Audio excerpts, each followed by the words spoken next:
She is sitting very still in the white drawing room at Windsor Castle. And stillness. This particular afternoon in the spring of 1870 is the entire point of the exercise. A camera on a tripod stands perhaps 8 feet from her chair, its brass lens catching what light comes through the tall windows,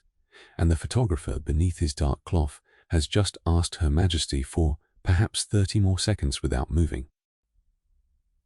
She obliges. She has done this many times now, in the 9 years since she began dressing permanently in black, and she has learned the particular discipline of holding a face in place, the way a person holds their breath underwater, patient, contained, giving nothing away. Her gown is bombazine, a dull, light-absorbing silken wool weave, chosen precisely because it does not shine the way ordinary silk shines, because a widow's mourning is not meant to catch the eye. A small lace cap sits over hair now more grey than brown, and at her throat, pinned where a brooch might once have gone, is a miniature portrait of a man 9 years dead. Her hands rest folded in her lap, the way a sculptor might arrange them on a tomb effigy, and her face, composed into the calm, faintly downturned expression the public has come to associate with her these last 9 years, give no indication whatsoever of what is happening inside the body wearing all of that black silk. The room itself performs the same trick the dress performs. Gilt mirrors throw the window light back and forth until the whole space seems to glow from no single source. A fire has been built up against the spring chill, high enough to warm the room without scorching the sitter, and a lady of the bedchamber stands just out of the camera's view, ready to step forward the instant the exposure ends and adjust whatever small disorder 30 seconds of stillness might have produced in a hem or a curl. Outside those windows, the terraces of Windsor run down toward the river in the ordered green of an English spring, and somewhere beyond them, a nation of 30 million people is being governed, at least in name, by the woman sitting motionless in this chair. To anyone who will later hold the finished photograph, a small stiff card, sold by the thousand in stationers' shops, from Penzance to Aberdeen, she will look precisely what she is meant to look like, composed. Sorrowful in a dignified, controlled way, untouchable. A woman shaped by grief and duty both, into something closer to monument than to person. Beneath the bombazine and the folded hands and the practiced stillness, the actual body in that chair is considerably more complicated than the photograph will ever admit. It is a body that has borne 9 children in 17 years. It is a body that has been bled by leeches, purged with mercury until its gums ached and its teeth loosened in their sockets, blistered with a paste of ground beetles to draw fever out through the skin, and one rendered fully unconscious by a chemical held over its face in a folded handkerchief, so that a birth already well underway could continue without her feeling the worst of it.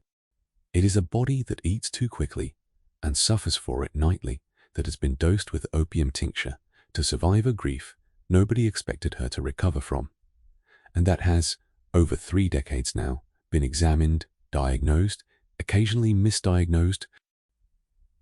tightly controlled circle of men whose entire professional existence depends on nobody outside that circle ever learning quite how much managing has actually been required.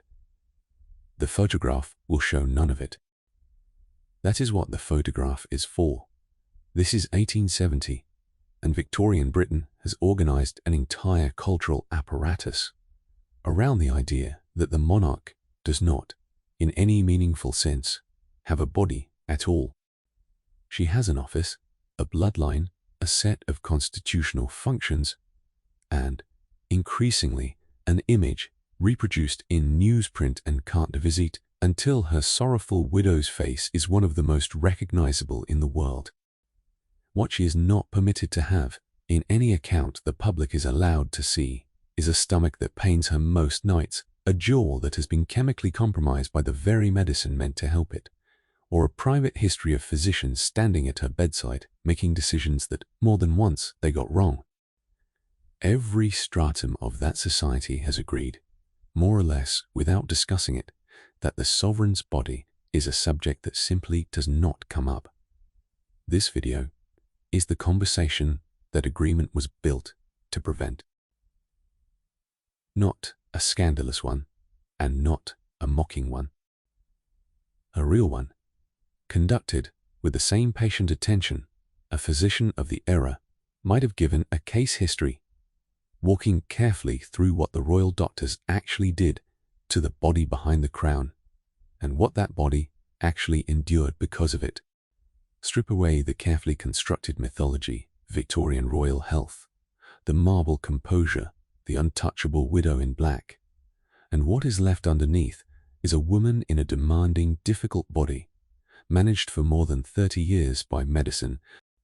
Before we go further into what that management actually looked like, if the kind of history that keeps its subjects human rather than embalming them into portraits is something you value,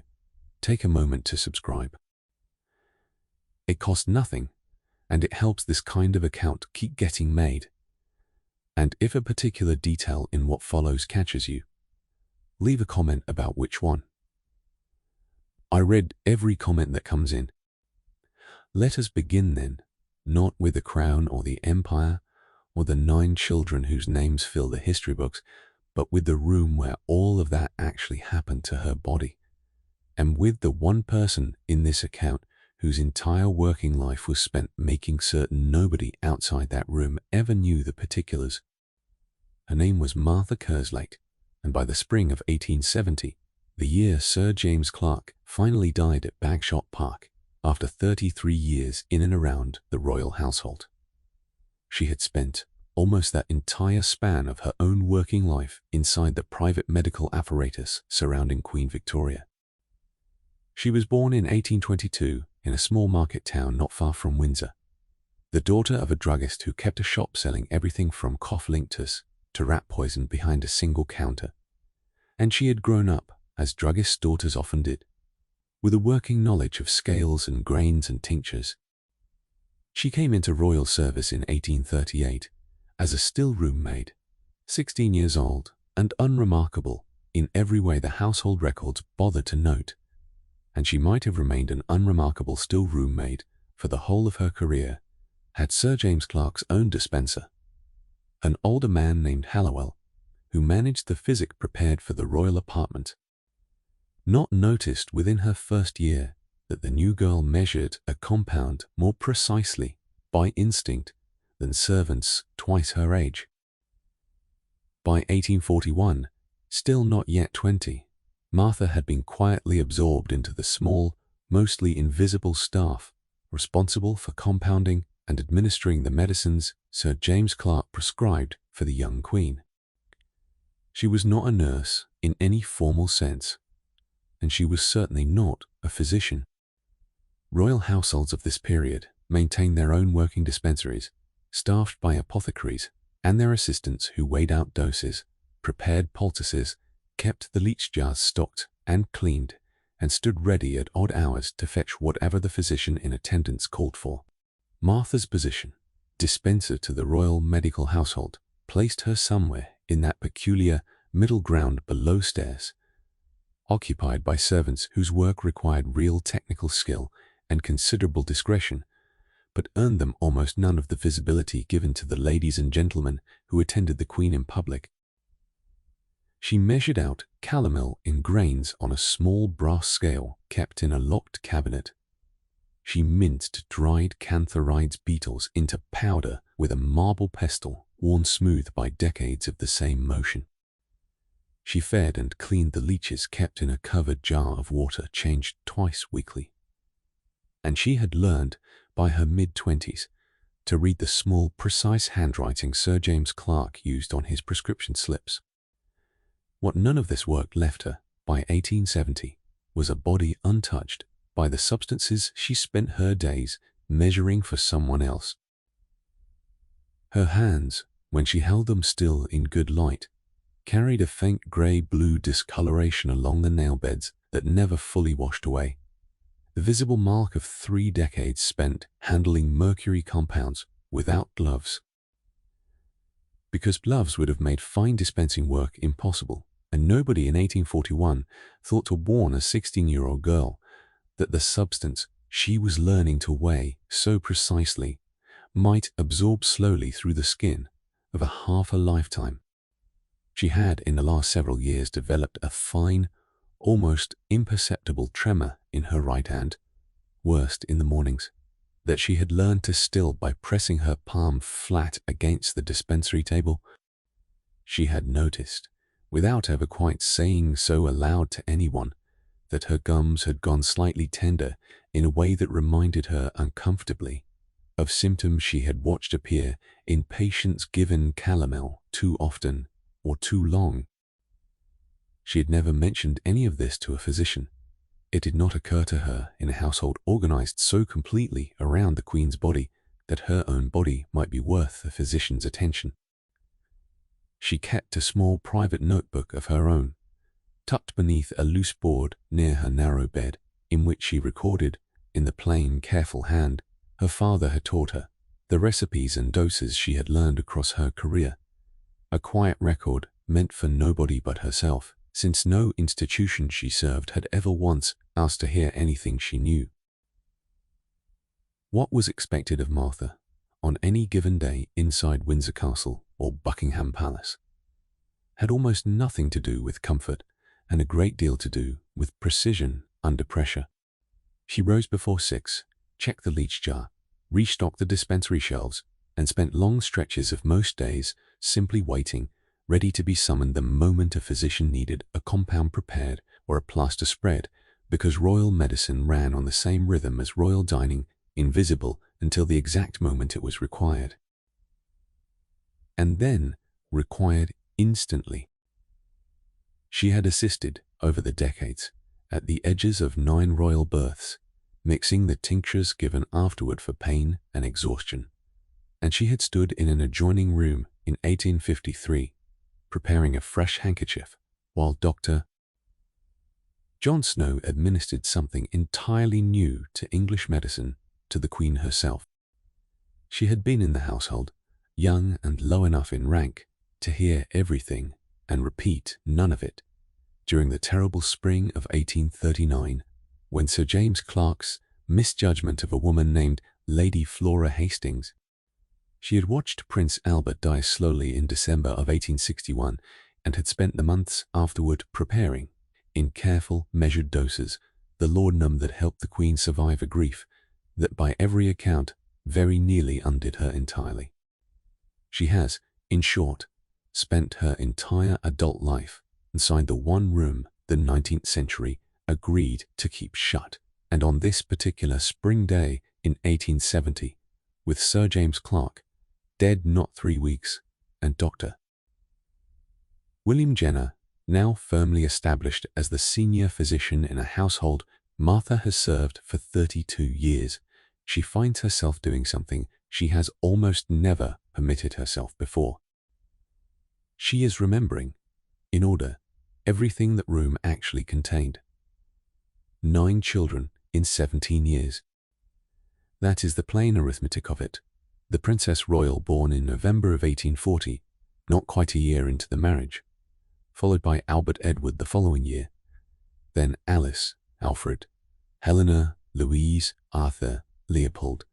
and finally the youngest, Princess Beatrice, born in April of 1857, by which time Victoria had spent very nearly half of her entire adult life to that point either carrying a child or recovering from having carried one. If you picture a royal birth of this period at all, you probably picture something composed and ceremonial. A queen reclining against pillows in a room full of silk and candlelight. A physician bowing at the foot of the bed. An infant presented to a hushed, admiring room within minutes of arriving. Something orderly. Something that resembles, in tone if not in detail, the same performance of effortlessness that governed every other public fact of her life. The actual mechanics of a royal confinement in this period were considerably less serene and considerably more crowded with people whose presence had nothing to do with medicine at all. Long custom, dating back centuries, and only gradually relaxing across Victoria's own reign, held that the birth of an heir to the throne needed to be independently verified, so that no substitute infant could ever be smuggled into a royal cradle and no legitimate one smuggled out. By the 1840 seconds, the ceremony had softened considerably from its most rigid historical form, but its shape survived. Senior officers of state, the Home Secretary chief among them, waited in the rooms adjoining the Queen's own chamber through the whole of her labour,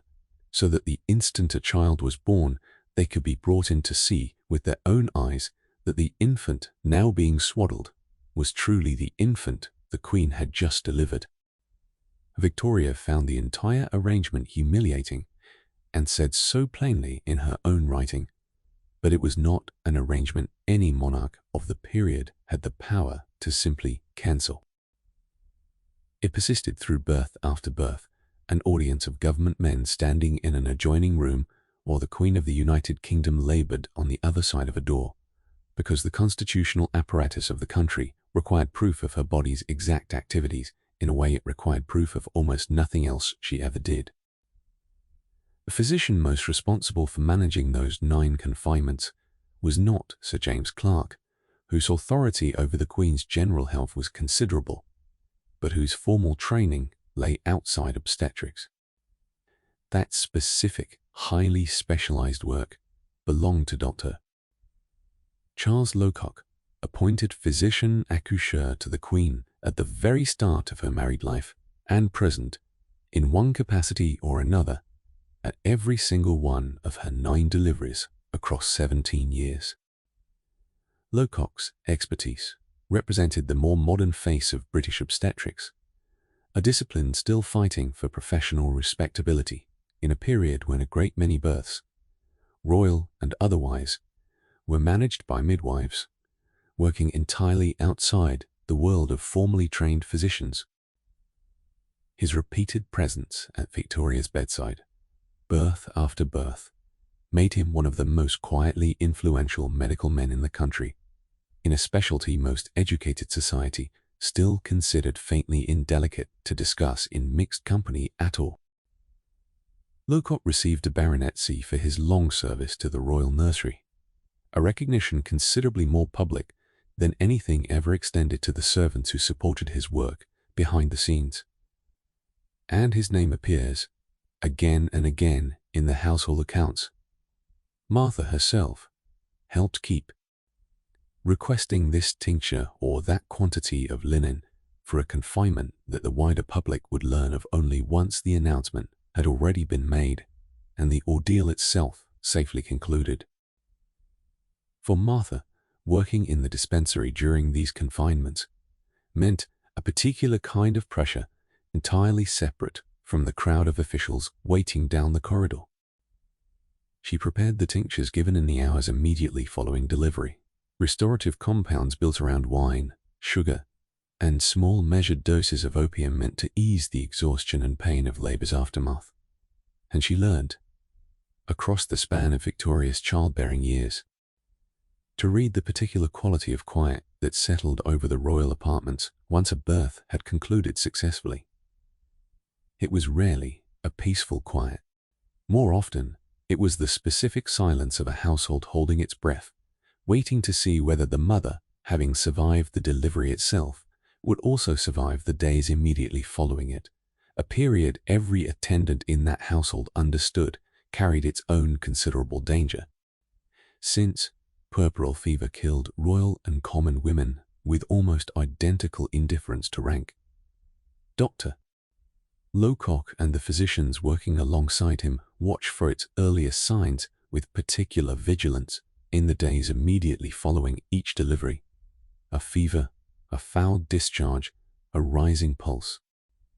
Aware that no rank and no fortune had yet purchased any reliable protection against an infection that struck healthy young mothers with the same indiscriminate speed whether they delivered in a cottage or a palace. What the Queen actually felt about this entire cycle, repeated 9 times, survives in her own words, with a candor the public record of the era never once acknowledged. Writing to her uncle Leopold, King of the Belgians, not long after the birth of her first child in 1840,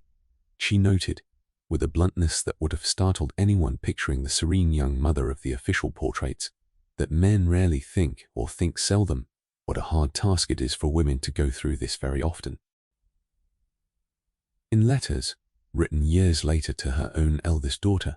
once that daughter had herself married and begun facing pregnancy, Victoria's language grew still more direct. She described the entire condition of pregnancy and childbirth in one frequently cited letter as the penalty of marriage,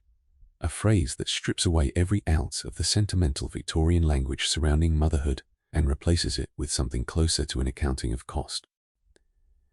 In another letter, responding to her daughter's attempt to find some spiritual or elevated meaning in the experience of pregnancy, Victoria pushed back sharply,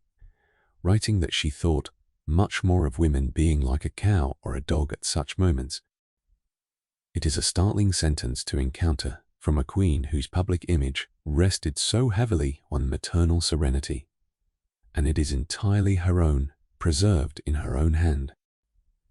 Her private view of infants themselves carried the same unsentimental edge. She wrote, on more than one occasion, of finding newborns frankly unattractive, describing an ugly baby as a very nasty object, and noting that even the prettiest infant looked frightful undressed. Caught in what she called that terrible frog-like action every newborn seemed to make, with its limbs before it had grown into anything resembling a settled human shape, she reserved a particular contempt for the physicians managing all of this on her behalf, writing to her daughter of the suffering and the humiliation an expectant woman was made to feel at the hands of what she called those nasty doctors, a phrase that, whatever its errors, very different sense of the word, reads today as a direct, done and filtered verdict on exactly the kind of medical management this account is walking through. Recovery from each birth followed a pattern the household had refined across the decades into something close to routine. A new mother of Victoria's rank was expected to remain in bed for a period of weeks rather than days, attended constantly, fed rich, restorative foods, and largely isolated from the ordinary business of the court until she had regained sufficient strength and composure. Wet nurses, drawn from healthy working-class women recently delivered of their own children, fed each royal infant from its earliest days, since breastfeeding was considered by most physicians of Victoria's circle to be both physically taxing for a woman of her position. What the household called the low spirits that frequently settled over the Queen in the weeks after a birth, a heaviness of mood modern medicine would recognize immediately as postpartum depression, was treated primarily through rest, seclusion. Since nobody in this period had any real framework for understanding such feelings as anything other than a passing weakness of the nerves to be waited out quietly, away from public view. For Martha herself, 9 confinements across 17 years meant 9 separate stretches of heightened, exhausting readiness, sleeping poorly in a small room near the dispensary, in case a tincture was needed in the middle of the night, and watching each time,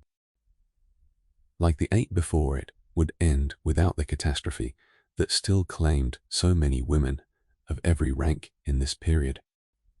She had watched Victoria recover from all 9, watched the low spirits come and pass, watched the wet nurses arrive and the tonics get administered on schedule. She had come, without ever articulating it in quite these words, to understand something about her sovereign.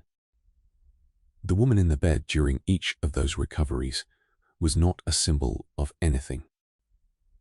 She was a person whose body had just been through an ordeal, her own writing described, again and again, in language considerably harsher than anything the newspapers would have dared print on her behalf. The broader context here matters, because Victoria's experience, whatever its extra measure of documentation and guarding, was not fundamentally different from what any woman of her era faced in childbirth. What made her case distinct was not the biology, which she shared with every mother in the kingdom, but the apparatus surrounding it, the government officials waiting in the next room, the physicians whose careers rose or fell on the outcome, and the total absolute silence the public was expected to maintain about all of it. And everybody inside that apparatus understood the rules perfectly, without ever needing to say so aloud. 9 times a nation held its breath outside a locked door, while a woman it called Mother of the Nation endured in near total privacy an ordeal her own letters describe as something closer to penance than to blessing. The 10th time an anesthetic chemical entered that room,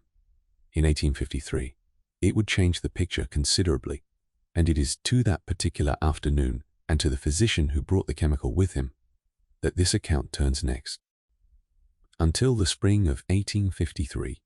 no reigning monarch in European history had ever given birth under any form of chemical anesthesia at all. For every one of Victoria's first 7 children, delivery had proceeded exactly the way delivery had proceeded for women of every rank for the whole of recorded history, through the full unmitigated experience of labor Lowcock and his colleagues could offer, which in practice amounted to very little beyond position, patience, and the tinctures Martha prepared for afterward. If you imagine the introduction of pain relief into childbirth as a simple, welcome medical advance that everyone would naturally have embraced the moment it became available, the actual reception chloroform received in 1847, when James Young Simpson of Edinburgh first demonstrated its use in obstetric cases. The medical objections were serious enough on their own. Chloroform was a substance dangerous in its own right,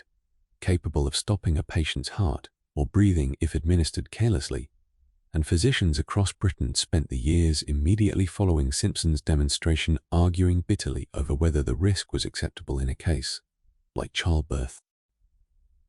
Where the mother was not fighting a disease, but undergoing a natural process, her body was, in theory, already equipped to survive unassisted.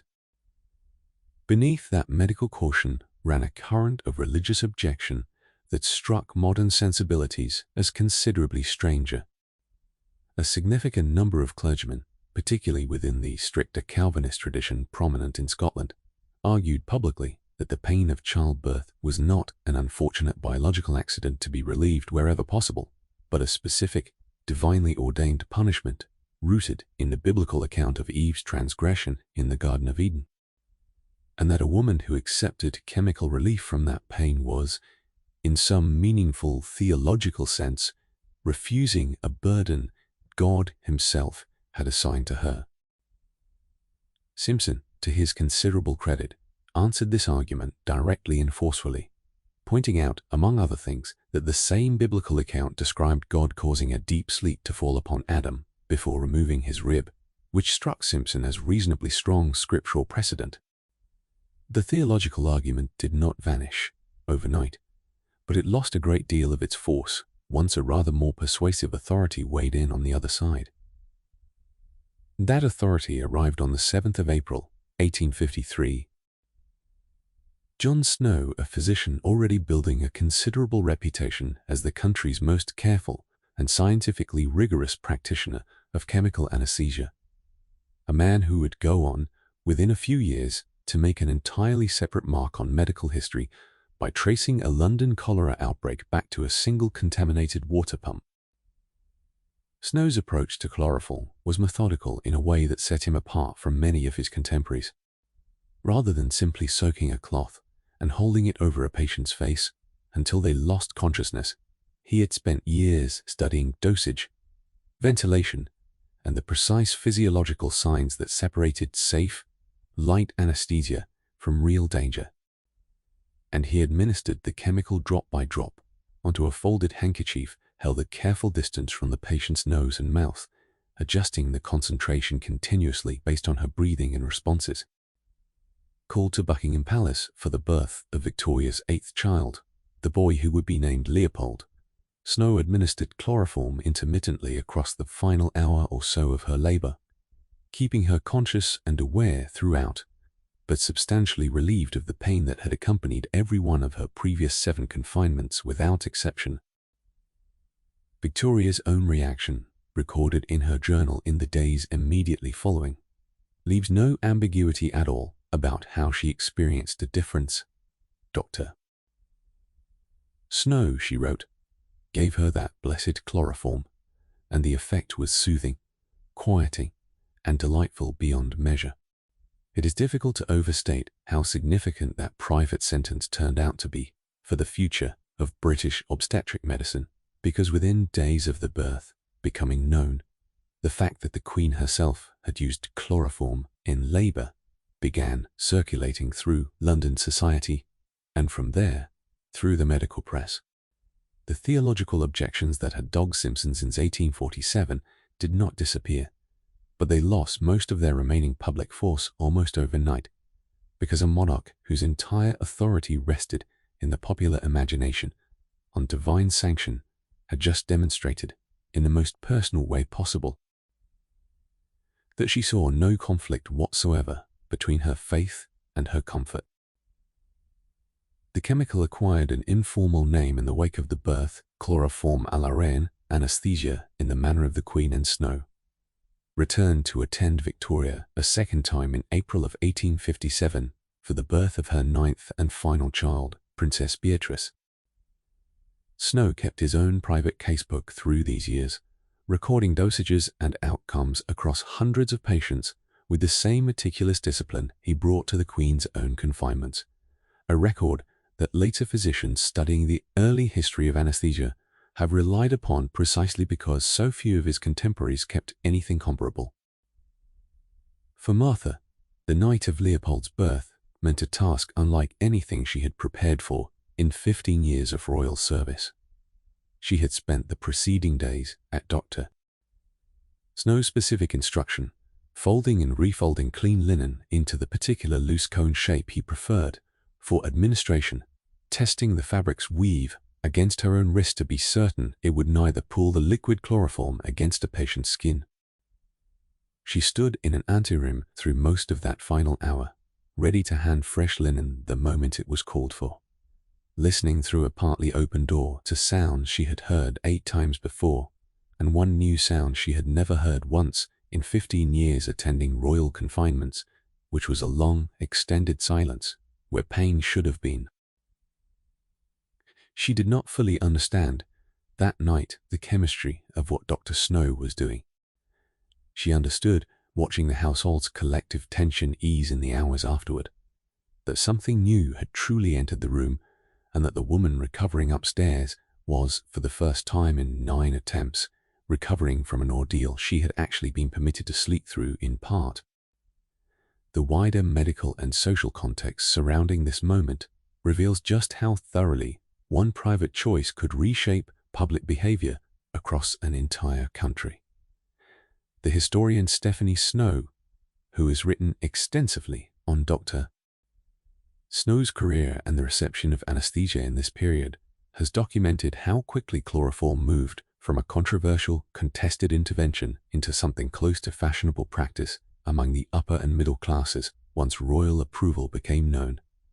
Even as many working-class women continued to give birth without any anesthesia at all, either through cost, through the unavailability of a physician trained in its administration, or through the continued preference of traditional midwives for methods that did not require a doctor in the room at all. The gap this opened between the confinement experience of a wealthy woman, attended by a physician trained in Dr. Snow's methods, and a poor woman, attended by a local midwife using none of them, would persist for decades, a distinction almost nobody in 1853 thought to comment on publicly, even as they eagerly discussed the Queen's own experience in considerable admiring detail. There is something worth sitting with in the fact that a single private decision made inside a locked royal bedchamber for reasons that had nothing to do with public policy at all ended up loosening a religious and medical taboo that had constrained an entire nation's approach to female pain for the better part. Victoria did not set out to become a reformer of obstetric practice. She simply wanted, after 7 previous ordeals endured in full, whatever relief medicine could offer an 8th time. And the fact that her comfort carried the weight of royal example did the rest of the work on its own. Until the 10th of January 1839, the name Lady Flora Hastings meant very little outside the narrow social world of the royal court, where she served as a lady-in-waiting to Victoria's own mother. By the following July, that name had become attached to one of the ugliest medical scandals of the entire Victorian period, and Sir James Clark's role in it very nearly ended his career at the exact moment it was meant to be reaching its height. If you picture a royal medical scandal from this period at all, you probably picture something involving the monarch directly. A hush diagnosis kept from the newspapers, a private illness carefully managed behind palace walls. The Lady Flora Hastings affair began somewhere considerably more mundane, with abdominal pain and a swelling stomach in a 32-year-old woman who held no more prominent a position than lady in waiting to Victoria's own mother, the Duchess of Kent. What it reveals, followed all the way through to its conclusion, is not a story about the Queen's body at all, but a story about the small, close, gossip-driven world surrounding it, and about how easily a wrong medical guess, left uncorrected by a culture more interested in appearances than in accuracy, could turn into something close to a death sentence delivered by rumor rather than by disease. The actual sequence of events, reconstructed from court letters and journals of the period, unfolded with a swiftness that left almost no room for caution. In January of 1839, Lady Flora returned from a journey in a private carriage shared with Sir John Conroy, the Duchess of Kent's comptroller, and a man Victoria had despised since childhood for his controlling influence over her mother's household. Court gossips, already primed to suspect the worst of Conroy given the young Queen's open hostility toward him, noticed Lady Flora's swelling figure and drew the obvious, damning conclusion. Baroness Lazen, Victoria's former governess, and still a powerful presence within the household, carried the rumor to others, and it reached the Queen herself, who recorded in her own journal her suspicion. Sir James Clark, called in to examine Lady Flora, found himself managing a patient who initially refused a full physical examination out of understandable modesty, and who presented, on external appearance alone, symptoms that Clark judged consistent with advanced pregnancy. He did not, at that stage, insist on the more thorough examination that might have caught his error immediately. Instead, he allowed the assumption to stand,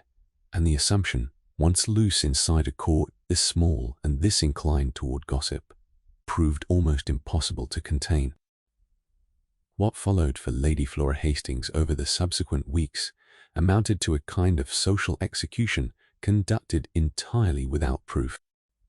She found herself quietly shunned by other members of the household, excluded from social gatherings,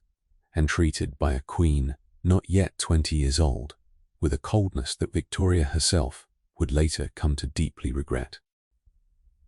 The pressure eventually forced the more thorough examination that should have happened from the start. On the 17th of February, Sir James Clark, joined by a second physician named Sir Charles Clark, specifically to provide an independent judgment, examined Lady Flora fully and confirmed, beyond any reasonable medical doubt, that she remained a virgin, a finding that made pregnancy, by any means, an anatomical impossibility. The rumor collapsed instantly and completely.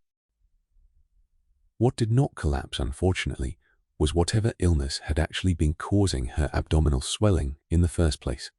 and that illness still entirely undiagnosed while the court had spent weeks obsessing over an imaginary pregnancy, continued to advance largely unchecked. Lady Flora's health failed steadily across the following months. She died on the 5th of July 1839, and the examination conducted after her death revealed the true cause of everything the court had so badly misread. A large tumor, cancerous and far advanced, on her liver, a condition that had been silently killing her for months, while an entire royal household argued about her supposed condition instead of her actual one. Martha, 17 years old and barely a year into her position in the dispensary that January, remembered the affair for the rest of her life with a particular, uncomfortable clarity, because she had spent several of those very weeks preparing a mild tonic Sir James Clark had ordered for Lady Flora's stomach complaint.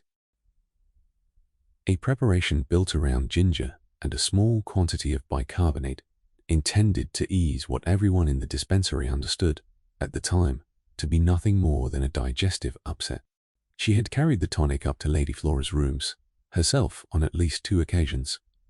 and she remembered the other woman's face on those visits as pale, drawn, and increasingly exhausted in a way that struck even a junior dispenser as more serious than ordinary indigestion, though nobody in the household, herself included, possessed either the standing or the medical training to say so out loud.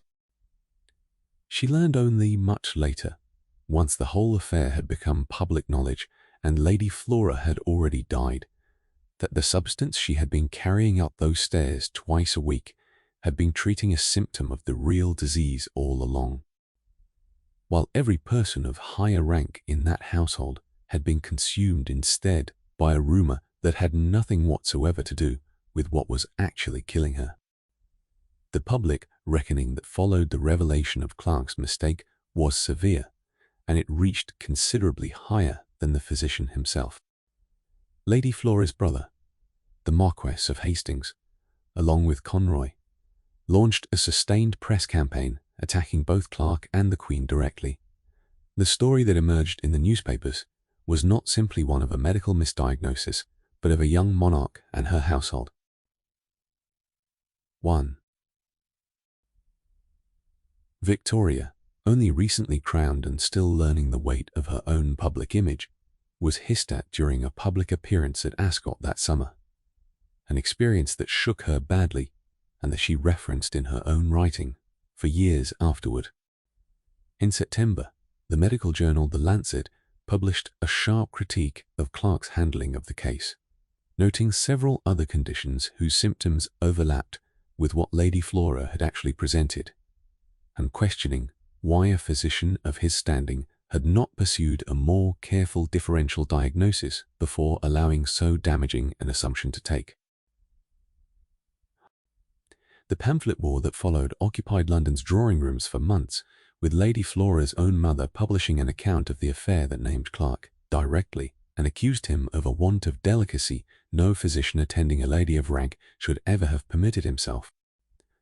An accusation that followed Clark for the remainder of his career, regardless of how faithfully he served the household afterward. Sir James Clark's career survived the affair, though only barely and largely because Victoria herself, whatever her own contribution to the disaster, refused every suggestion that she dismiss him. Calls for his removal came from within the Royal College of Physicians and from segments of the press for months afterward, and Clark himself reportedly considered resigning his position more than once in the aftermath. What kept him in place was not vindication. It was loyalty, extended by a young queen who had made her own share of mistakes in the affair,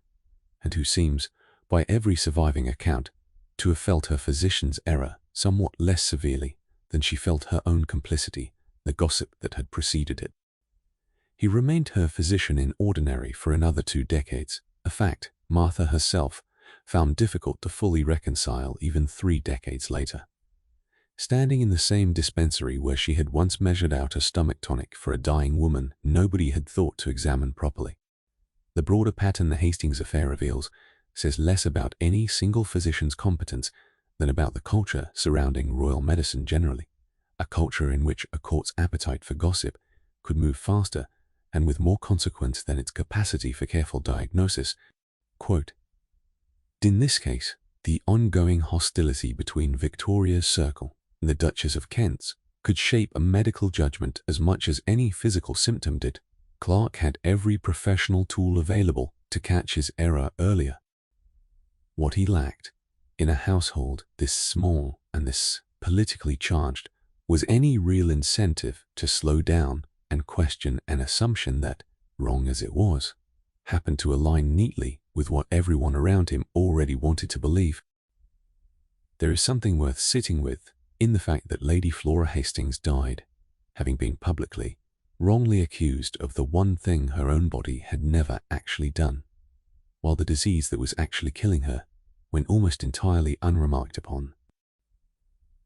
The definition of a careful diagnosis in a royal household this insular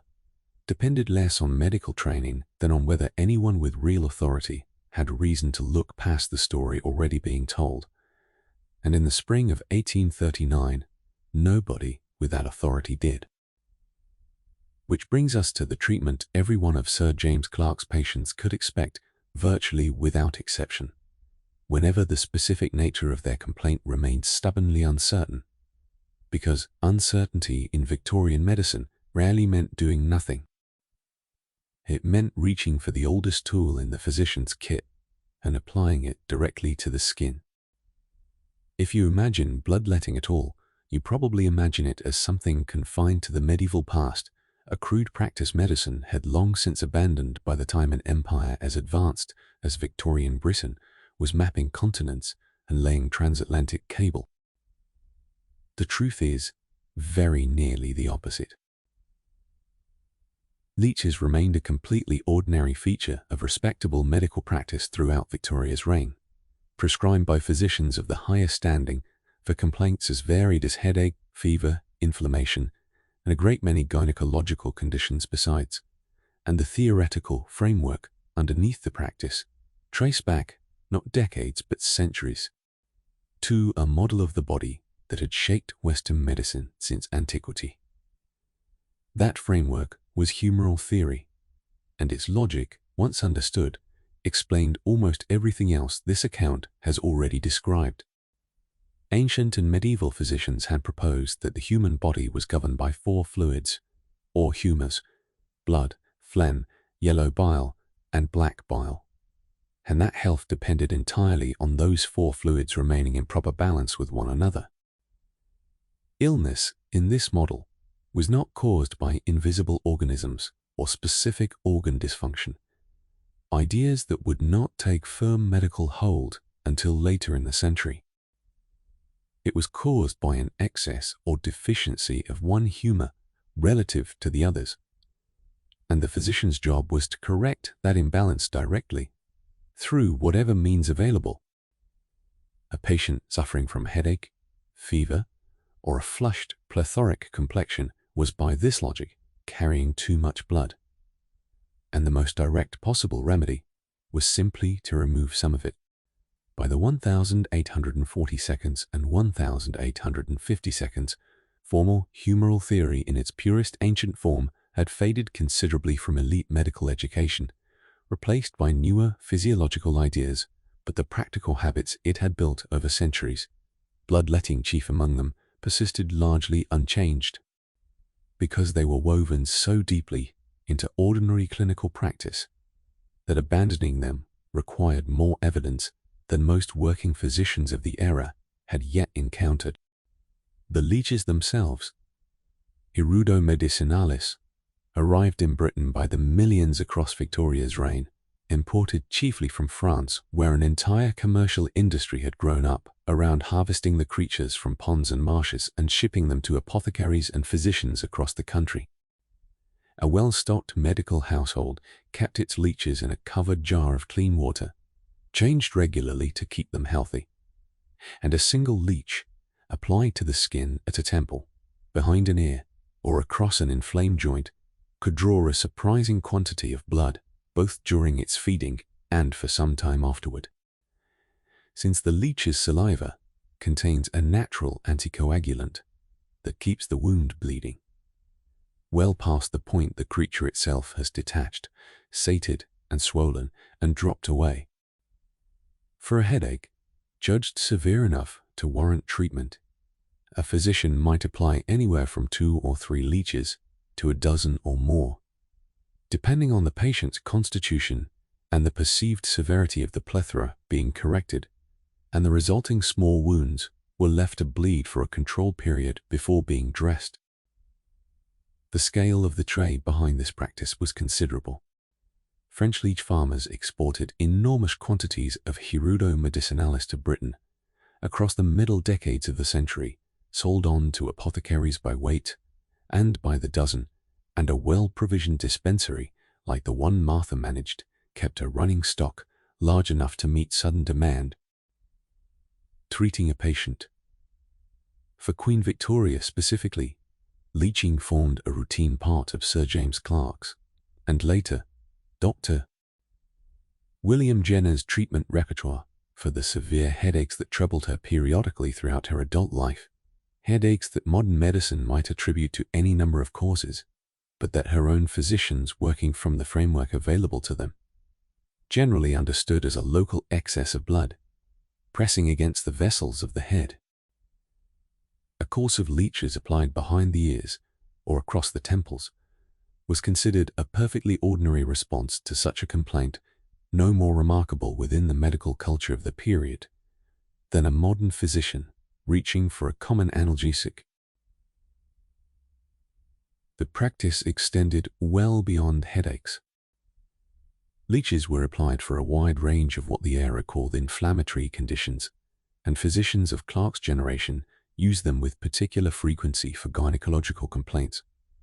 applying them directly to sensitive areas of the body in cases of what was diagnosed as pelvic congestion.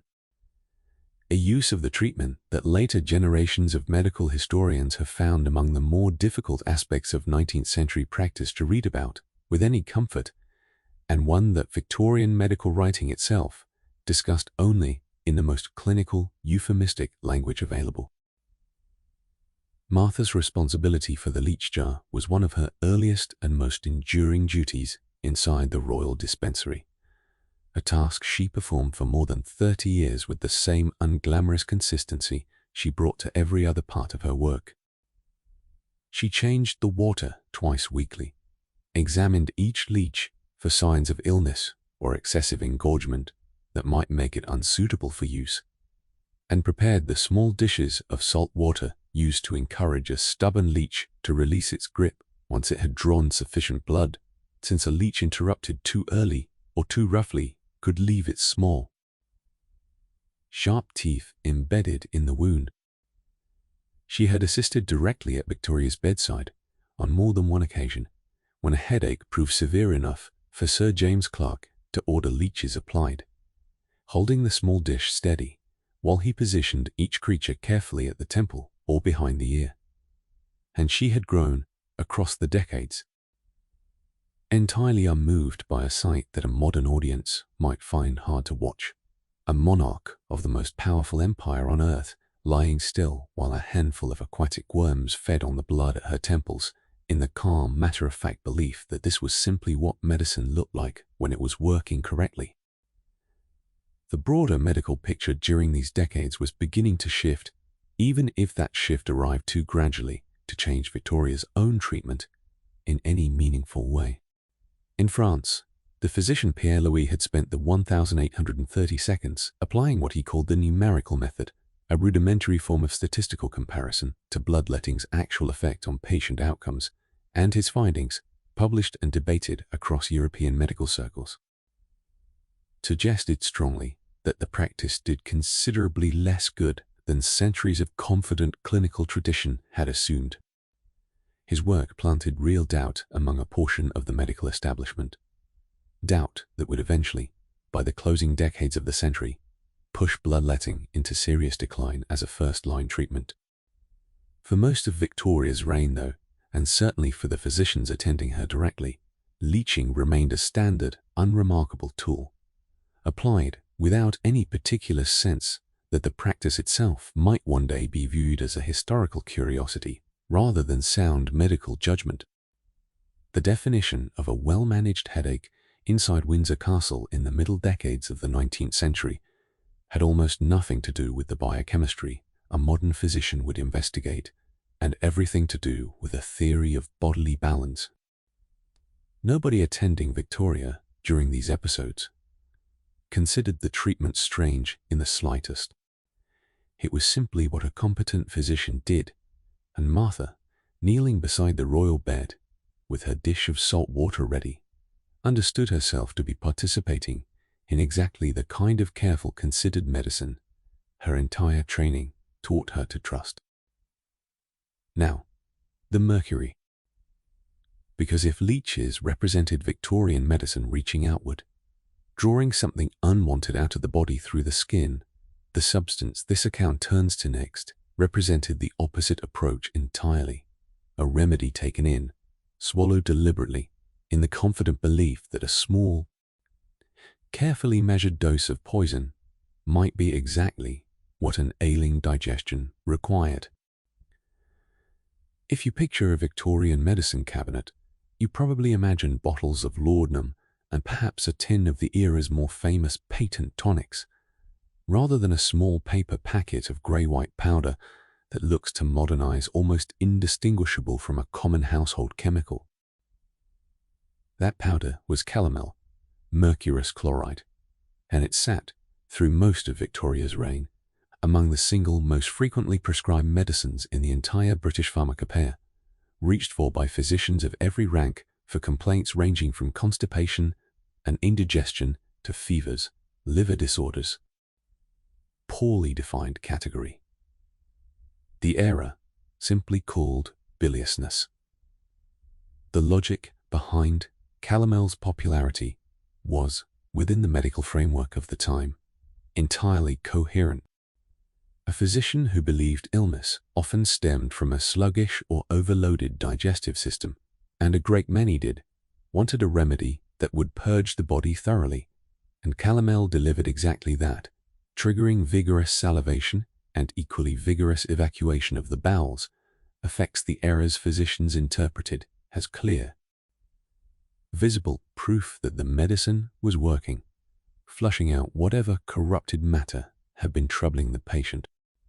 What those physicians could not see, because the tools for seeing it did not yet exist, was that the substance producing those dramatic effects was mercury, a heavy metal that accumulates in the body's tissues with repeated exposure and produces, over time, a severe and lasting set of poisoning symptoms, entirely separate from whatever illness the patient had originally presented with. Those symptoms followed a fairly consistent pattern. One apothecaries and physicians of the period had actually documented quite carefully, even without understanding its underlying cause. Excessive salivation was often the first clear sign, followed by swollen, tender, blue-black discoloration along the gum line,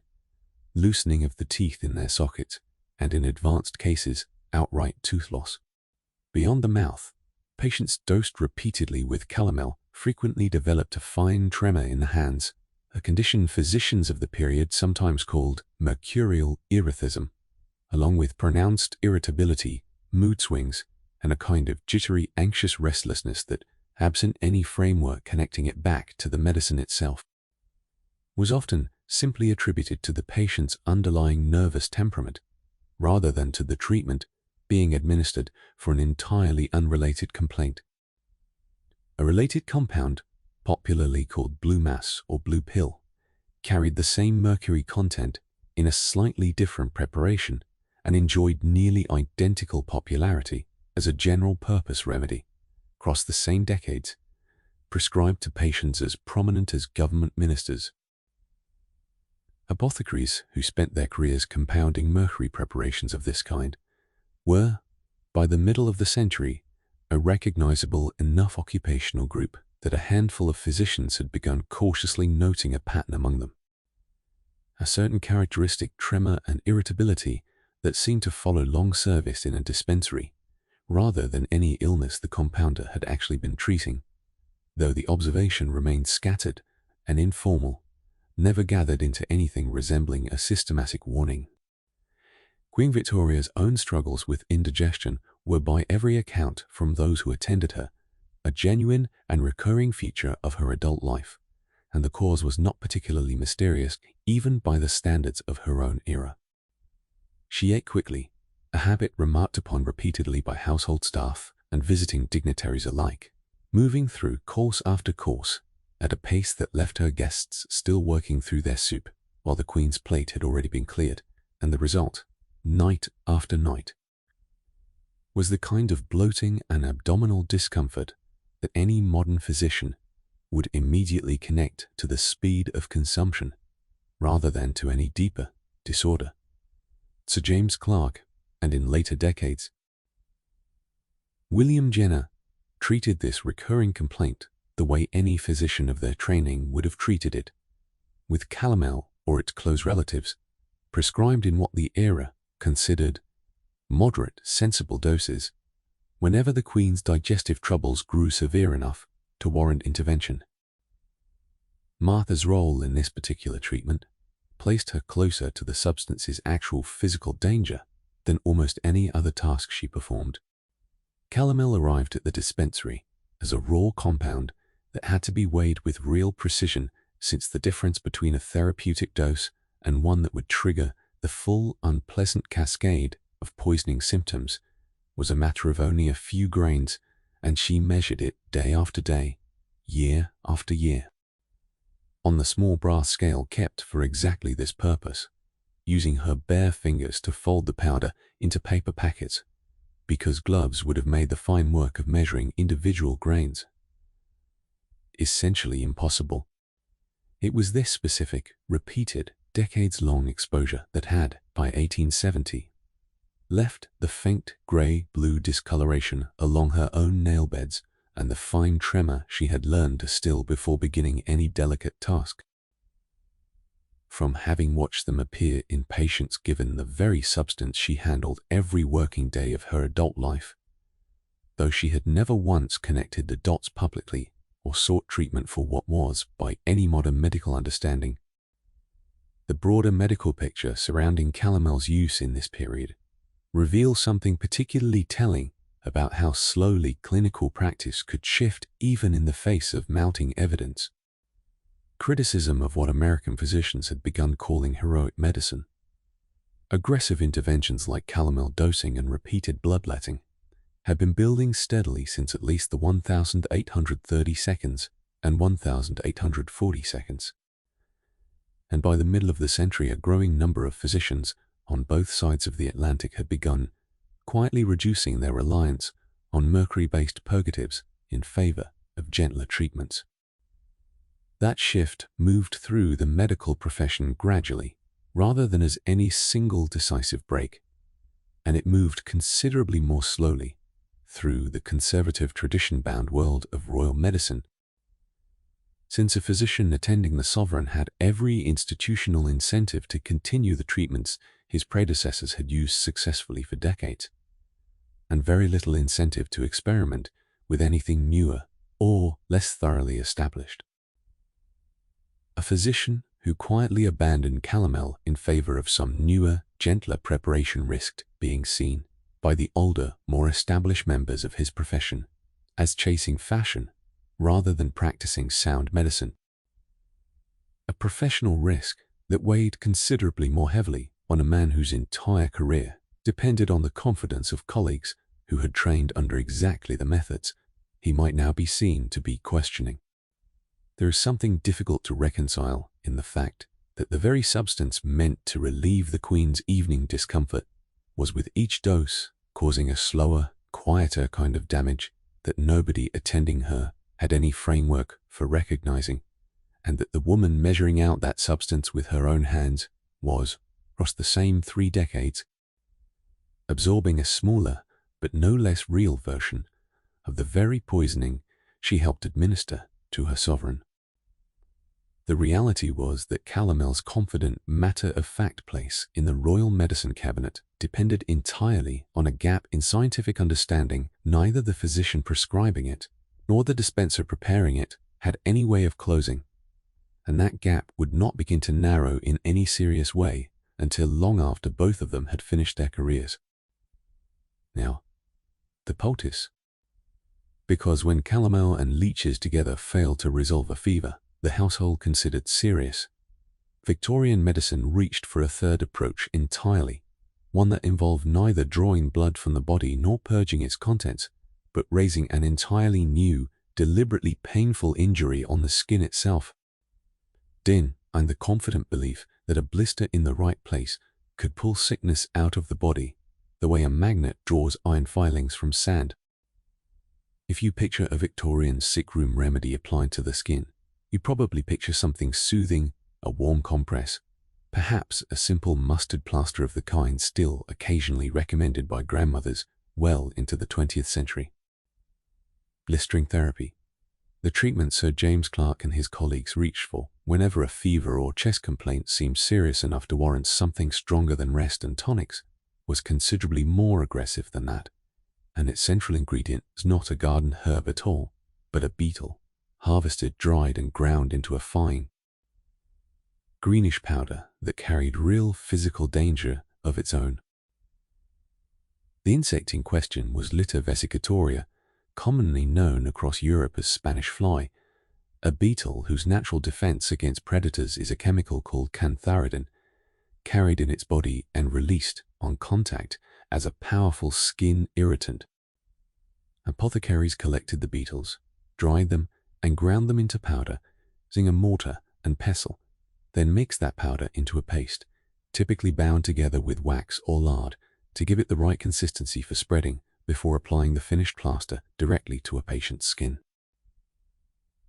The theory underlying this treatment, sometimes called counter-irritation or revulsion therapy, held that raising a deliberate, localized irritation on the surface of the body could draw a more serious internal disturbance, a fever, a congested chest, an inflamed organ, outward and away from wherever it was actually doing harm, in something like a controlled diversion of the illness itself toward a wound the physician had created on purpose and could therefore monitor and manage. The beetles themselves were imported dried in sealed tins and paper packets, chiefly from southern and central Europe, where the insect occurred in far greater abundance than anywhere in the British Isles, and a well-stocked royal dispensary kept a standing supply on hand year-round. Since a serious fever gave a physician no time to wait on a fresh shipment from the continent, the physical process this actually involved was every bit as uncomfortable as the theory behind it suggests. Applied to the skin, the cantharides paste produced redness within a short time, followed by the rise of fluid-filled blisters, which the era's medical manuals instructed should be allowed to develop fully before being addressed. A blister that refused to break naturally within a reasonable period was to be opened deliberately with a clean, sharp pair of scissors,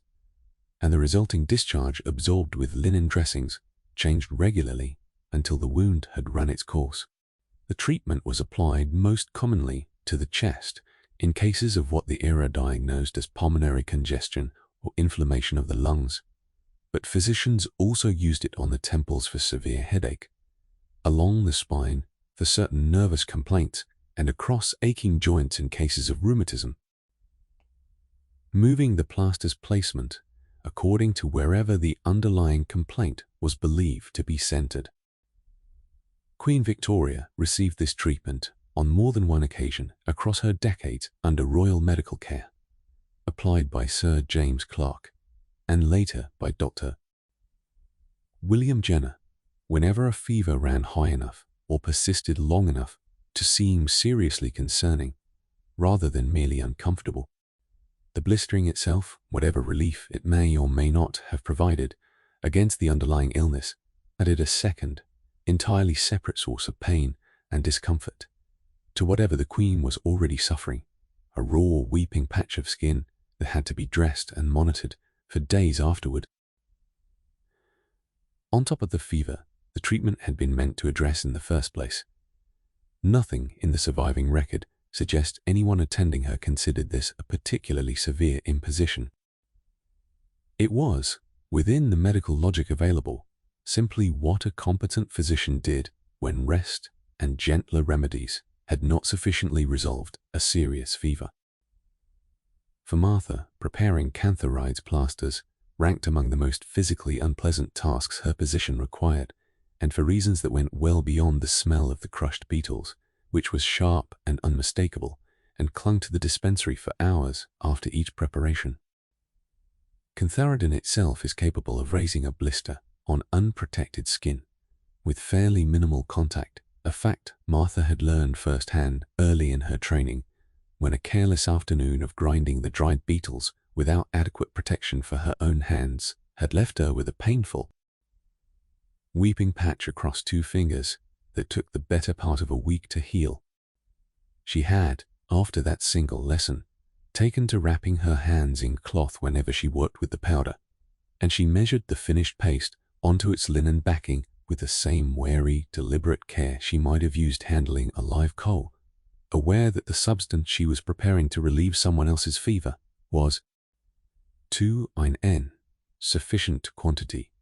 or with sufficiently careless handling, capable of doing real harm to whoever touched it. The broader medical context surrounding blistering therapy shows a treatment that, unlike bloodletting, retained real credibility among British physicians for considerably longer than modern readers might expect.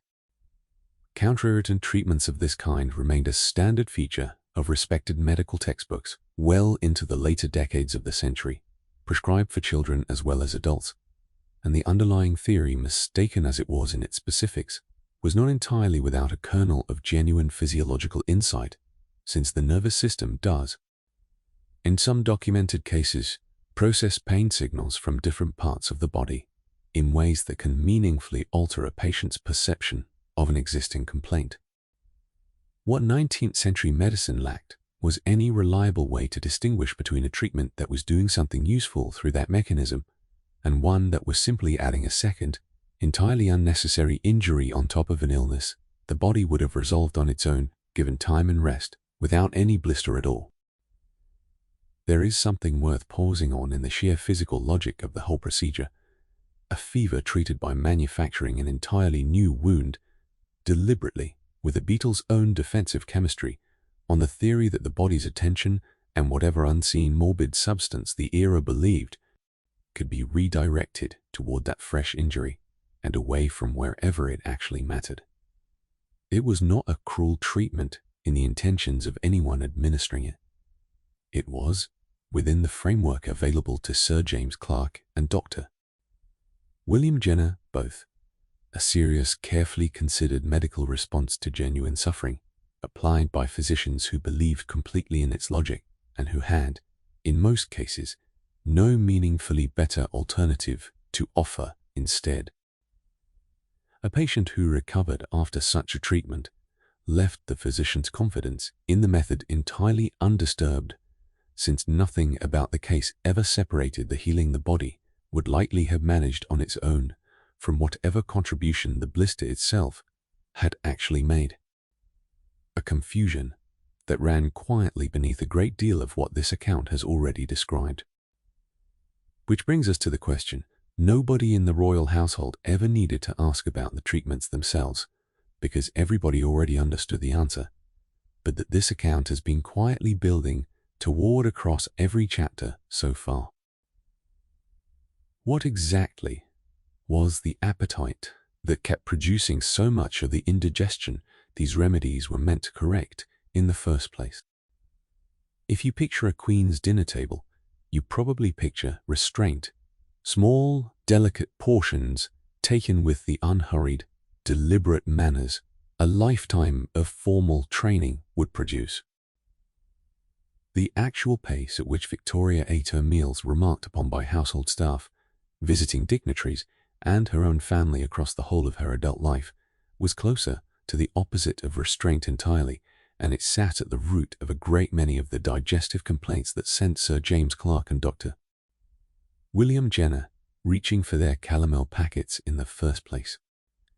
Those who dined with her described a woman who moved through course after course with a speed that left her guests visibly struggling to keep pace, still working through soup while the Queen's plate had already been cleared and the next course was arriving. Court etiquette compounded the problem in a way that had nothing to do with appetite at all. Formal dining protocol of the period dictated that once the principal guest, in this case the sovereign herself, had finished a course, the plates for that entire course were removed from the table, regardless of whether anyone else present had come anywhere close to finishing their own portion. A slow eater, seated near the Queen, risked going hungry through an entire formal dinner simply by failing to match her pace, and Victoria's own rapid consumption meant that stately state banquets moved through their many courses considerably faster than their elaborate menus. The physical consequence of eating this quickly, night after night, across decades, was precisely what any modern physician would predict, and precisely what Victorian medicine, working from an entirely different framework, struggled to properly diagnose. Food consumed too fast, without sufficient chewing or the natural pauses that let a stomach signal fullness before it has been badly overfilled, produces bloating, cramping, and the kind of abdominal discomfort that can persist for hours after a meal has ended. For Victoria, these episodes of indigestion were a recurring, well-documented feature of her household's private life, treated as a legitimate medical complaint, requiring intervention, rather than as the predictable result of a habit she showed no particular inclination to change across her entire reign. Her relationship with food only intensified following Prince Albert's death in December of 1861. Household accounts from the years afterward describe a woman who had lost the one figure capable of moderating her appetite and her temper both, and who increasingly turned to the table for a comfort her grief made otherwise difficult to find. She grew noticeably heavier through the 1860 seconds and beyond, and by her later decades, she was, by the standards of her own physicians as well as by any modern measure, carrying considerably more weight than the small 5-foot frame under her morning gowns could easily support. Official photographs from this period were carefully composed, and in some cases retouched, to minimize what the camera would otherwise have shown plainly. A visual management effort not entirely unlike the photograph that opened this very account. Ladies of the bedchamber who assisted with her dress in these years spoke, in later recollections, of a steadily lengthening list of alterations required to keep each gown fitting properly. A quiet, ongoing tailoring campaign conducted with the same discretion the household applied to every other physical fact about her, it preferred not to advertise. What never diminished, even as her body aged and her physicians grew increasingly concerned about her weight, was her appetite itself. Household staff, who served her well into her 70s and 80s, recorded, with a kind of bemused astonishment, a woman who, despite failing eyesight, worsening mobility, and a set of false teeth that should by any reasonable expectation have slowed her down, continued to eat with the same rapid, undiminished enthusiasm she had shown as a young bride. She was still in her final years capable of working through substantial meals at a pace her attendants half her age struggled to match, finishing large portions of rich, heavy food, including the kind of sweet, indulgent courses a modern physician would immediately flag as poorly suited to a woman of her age and constitution. Her household grew accustomed, across these later decades, to a particular fondness for chocolate ices, which she was known to finish in quantity, even on evenings when her digestion had already given her trouble earlier in the day, a small, stubborn pleasure she showed no inclination whatsoever to surrender simply because her physicians disapproved of it. For Martha, the Queen's appetite translated directly into steady, predictable work at the dispensary counter. She kept a standing preparation of calomel and lighter digestive remedies ready at all times, understanding from long experience that a difficult dinner was as likely as any fever to produce a summons in the evening hours. She had grown, across 3 decades, into something close to an expert diagnostician, the Queen's indigestion specifically. able to judge from the particular urgency of a messenger's knock roughly how severe that night's discomfort was likely to prove. She had also learned, though she never said so to anyone above her station, that no remedy she prepared, however carefully measured, was ever going to address the actual cause of the complaint, because the actual cause sat at the dinner table itself in a pace of eating that nobody in that household, physician or servant, held sufficient authority to correct. The broader picture here connects to something the historian of Victorian domestic life, Judith Flanders, has written about at length, which is the peculiar way rich food and rapid consumption functioned across the era as a marker of status and abundance rather than as a health risk to be managed. Particularly for a woman whose own childhood under her mother's restrictive household rules, a regime historians have often called the Kensington system, had denied her a great many ordinary pleasures. Food, for Victoria, represented one of the few sources of genuine, uncomplicated satisfaction that remained entirely within her own control throughout a life otherwise dominated by duty, grief, and the constant management of other people's expectations. Her physicians could dose the resulting indigestion with calomel indefinitely. They could not, and by every surviving account, never seriously attempted to address the underlying habit itself, because a monarch's appetite, unlike a monarch's illness, was not considered a subject any physician had standing to correct. There is something worth sitting with in the image of a woman who ruled the largest empire the world had yet seen, and who could not, or would not, be persuaded to simply eat more slowly, not by her doctors, not by her household, and in her final decades, not even by her own body's increasingly urgent protests. The appetite that troubled her nightly was never treated as the actual illness. It was treated instead as an inconvenient fact of her constitution, managed nightly, with exactly the kind of quiet, unremarkable medicine this account has already walked through in considerable detail. Meanwhile, a different kind of appetite altogether was waiting for her, one that arrived not through the dinner table, but through grief so total it very nearly ended her reign before it had reached its midpoint, and the remedy her physicians reached for this time came not from a beetle or a scale of mercury, but from a small brown bottle kept in the same locked cabinet as everything else Martha had spent her career learning to measure. Prince Albert died at Windsor Castle on the 14th of December 1861 after a decline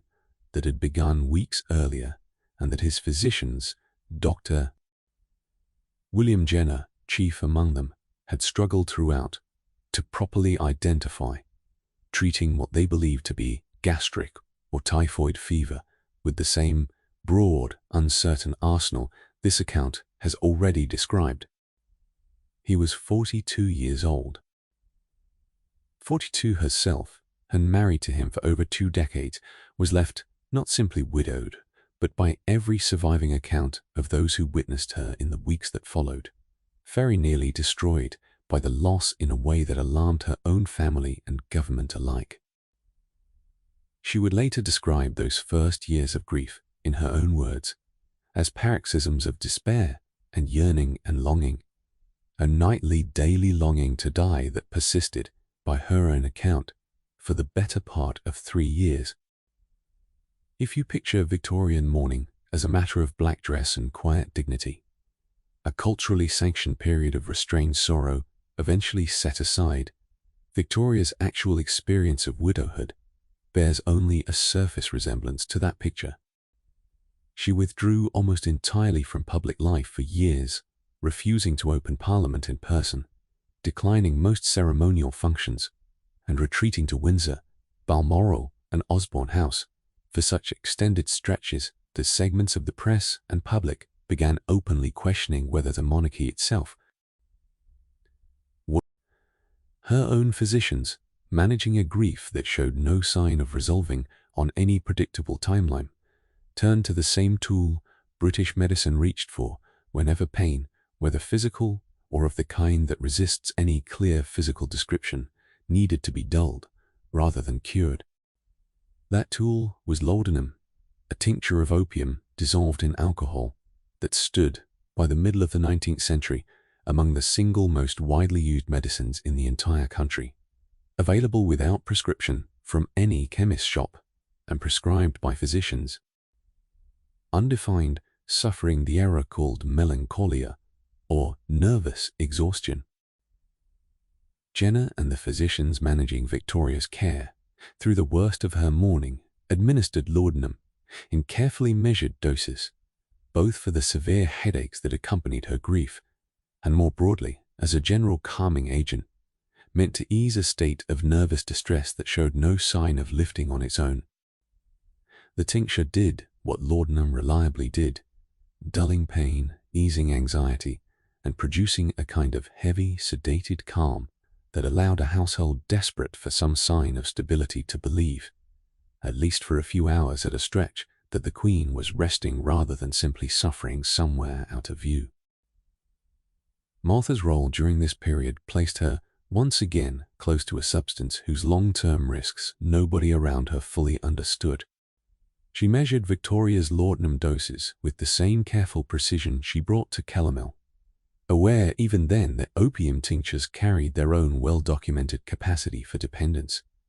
a fact discussed openly enough in pharmacy literature of the period that she herself had been warned early in her training.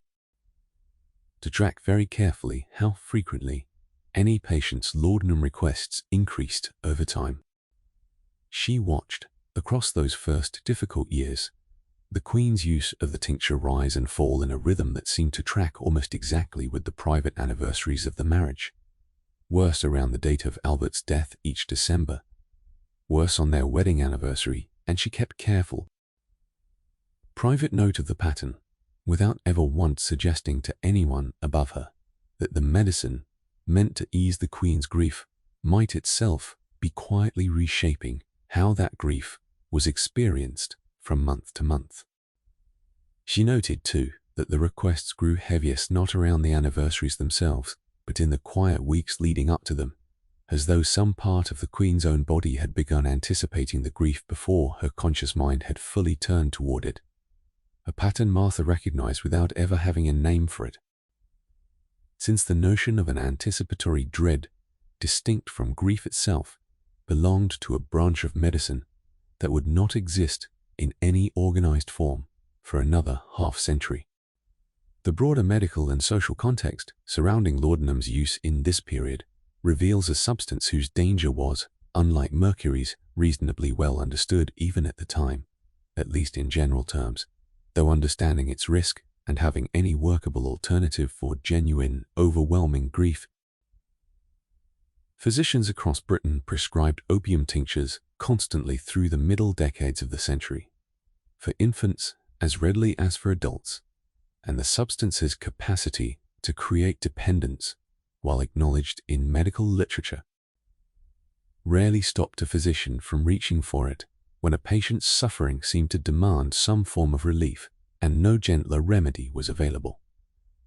Victoria's own case differed from the ordinary patient's mainly in scale and duration.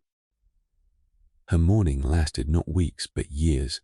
and the medicine that helped her survive its worst early stretches remained, in smaller and more occasional doses,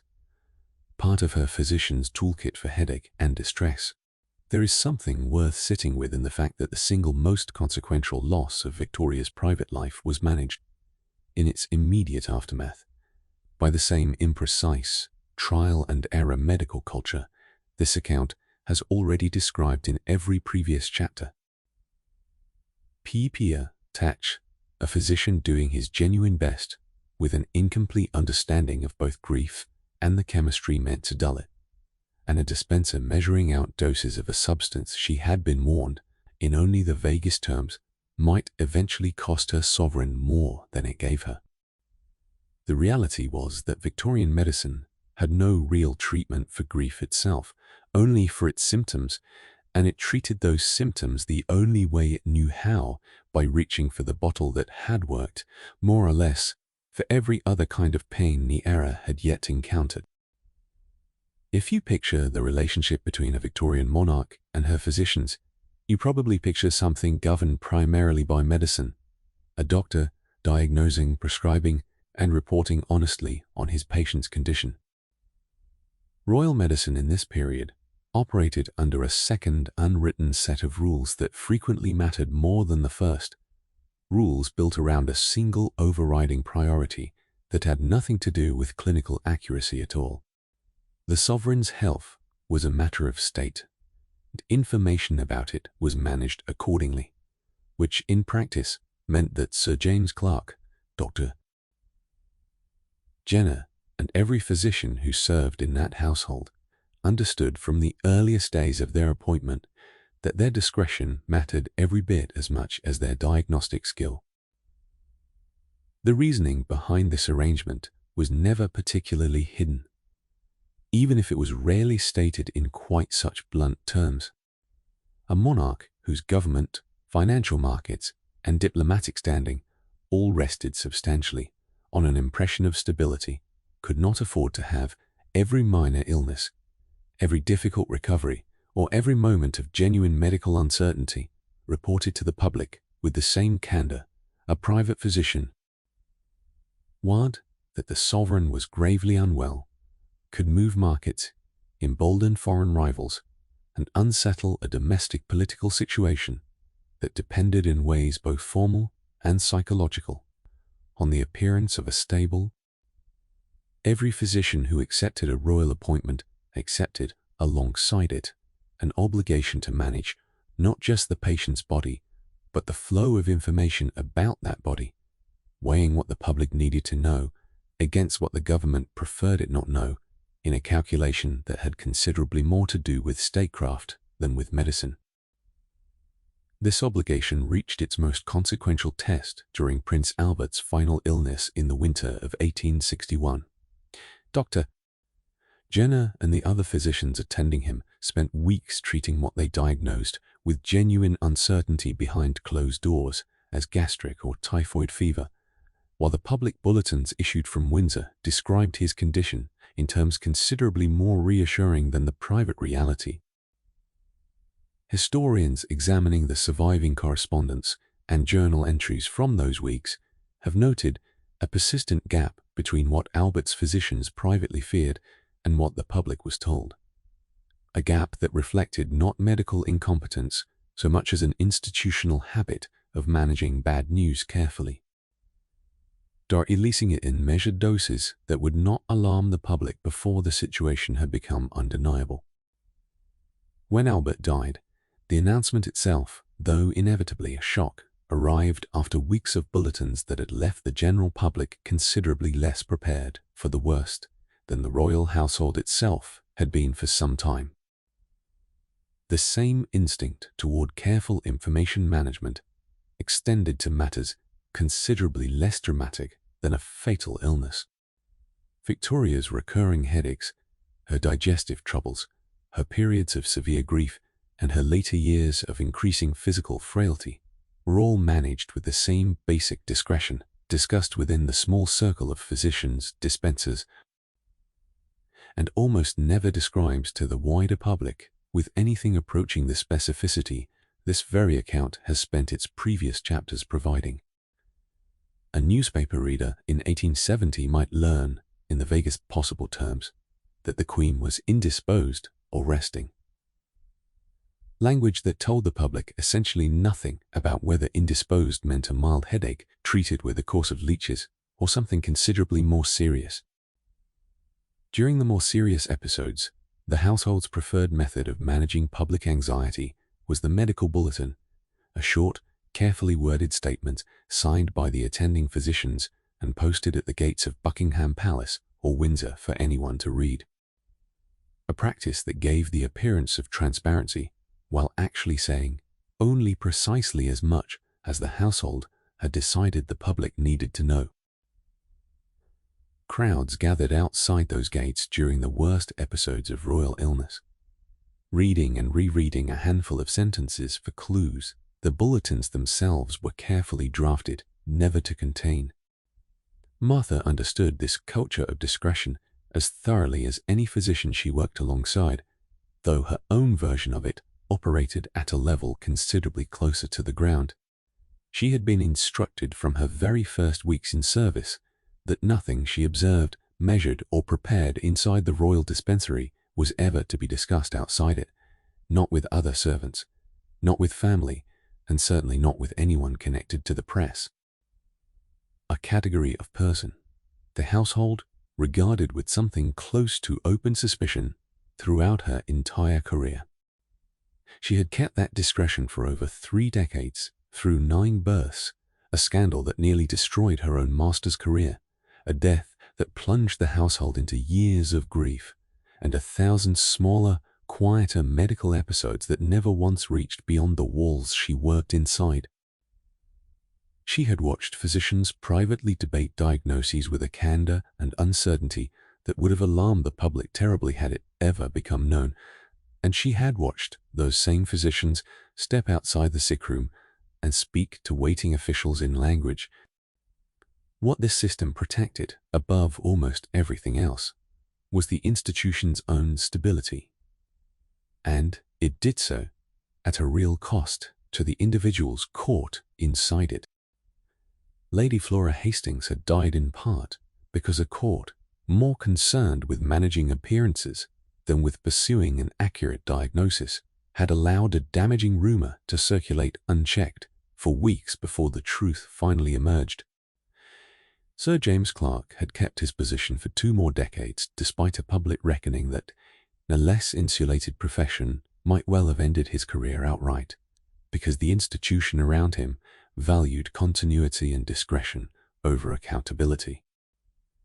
And Martha herself had spent her entire adult life absorbing information she was never permitted to share, becoming, in effect, a kind of living archive of the royal body's actual history, a history that existed nowhere in any public record. Simply disappear, along with her own memory once she was gone. The broader pattern connects to something historians of Victorian medicine have documented across elite households generally, though never with quite the same intensity as within the royal family itself, which is the way medical secrecy functioned as a genuine, load-bearing feature of political stability in this period. Not merely as a matter of personal privacy. A government minister's illness, a wealthy family's hereditary condition, a scandal involving a prominent physician's misdiagnosis, all of these carried real consequences for reputation, inheritance, and standing, and households across the social spectrum understood that certain information belonged only to the small circle directly responsible for managing it. What made the royal household distinct was simply the scale of what was being protected. An entire nation's confidence in the stability of its government, resting in part on how carefully a small circle of physicians and dispensers managed what the public was permitted to know about one woman's body. There is something worth sitting with in the fact that the woman who knew more about Queen Victoria's actual physical history than almost anyone alive by 1870, more than most of the ladies of the bedchamber, more than many of the physicians who had come and gone across 3 decades of service, was a dispenser whose name appears nowhere in the official record of the reign, and whose entire professional value to the household depended on her absolute, permanent silence about everything she had witnessed. The definition of a trustworthy royal servant in this period had almost nothing to do with medical skill alone and everything to do with a demonstrated capacity to see a great deal and say almost nothing, a discipline Martha had mastered so completely by 1870 that even her own private reflections on that particular spring afternoon felt, to her,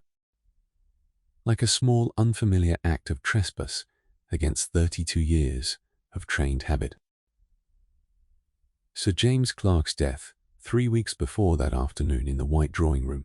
closed a chapter of royal medical history that had run for 33 years, and it left Martha, along with the household she served, facing a question that had been quietly building for some time. What did it actually mean after 3 decades of leeches, calomel, blistering plasters, and careful, guarded secrecy, that the Queen, who had endured all of it, was still, at 50 years old, very much alive, while so many of the men who had treated her. Sir James Clark died at Bagshot Park on the 29th of June 1870, at the age of 81, a decade into a quiet retirement Victoria herself had arranged for him by lending him the property outright after he finally gave up active practice in 1860. He had served as her physician in ordinary for 23 years, weathered the Lady Flora Hastings scandal without ever losing her personal loyalty, and lived long enough to watch his own once cutting-edge medical judgment gradually become the kind of practice younger physicians increasingly regarded as outdated. Dr. William Jenner, by 1870, firmly established as the household's senior physician, represented in many respects a markedly different generation of medical thinking. Trained in pathological anatomy at University College London, and already by the time of his royal appointment in 1861, evidence-based approach to diagnosis and the humoral reasoning that had shaped Clark's entire career. That generational shift, though real, arrived more slowly and more unevenly than a simple before. Jenner had, after all, spent weeks in the winter of 1861 treating Prince Albert for what he believed was gastric fever, using many of the same broad, uncertain interventions his predecessor might have reached for. A case that historians of medicine have since suggested may have involved a condition considerably more specific and more treatable by later medical standards than anything Jenner's diagnostic tools could identify at the time. Germ theory, the idea that specific microscopic organisms cause specific diseases, was still working its way from the laboratories of Louis Pasteur and Joseph Lister into general medical acceptance during these very years, and would not fully reshape British clinical practice until well after both Clark and Jenner had finished their careers.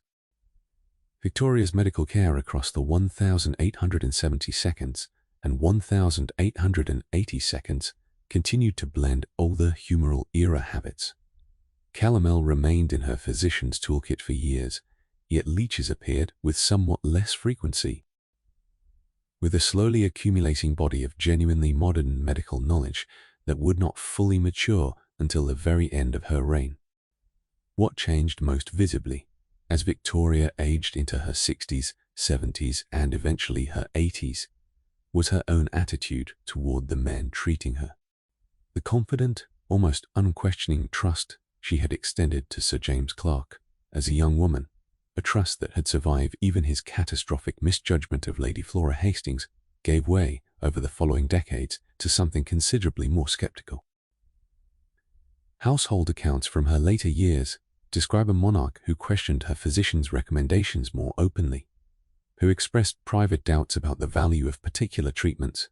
and who had, by simple virtue of outliving so many of the men who had attended her across her long reign, developed a kind of hard-won, personally accumulated medical wisdom of her own,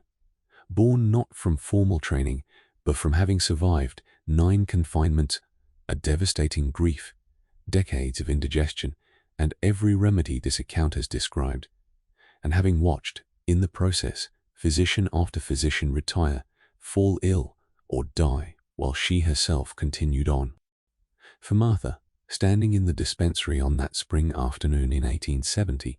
Sir James Clark's death represented something considerably more personal than the passing of an employer.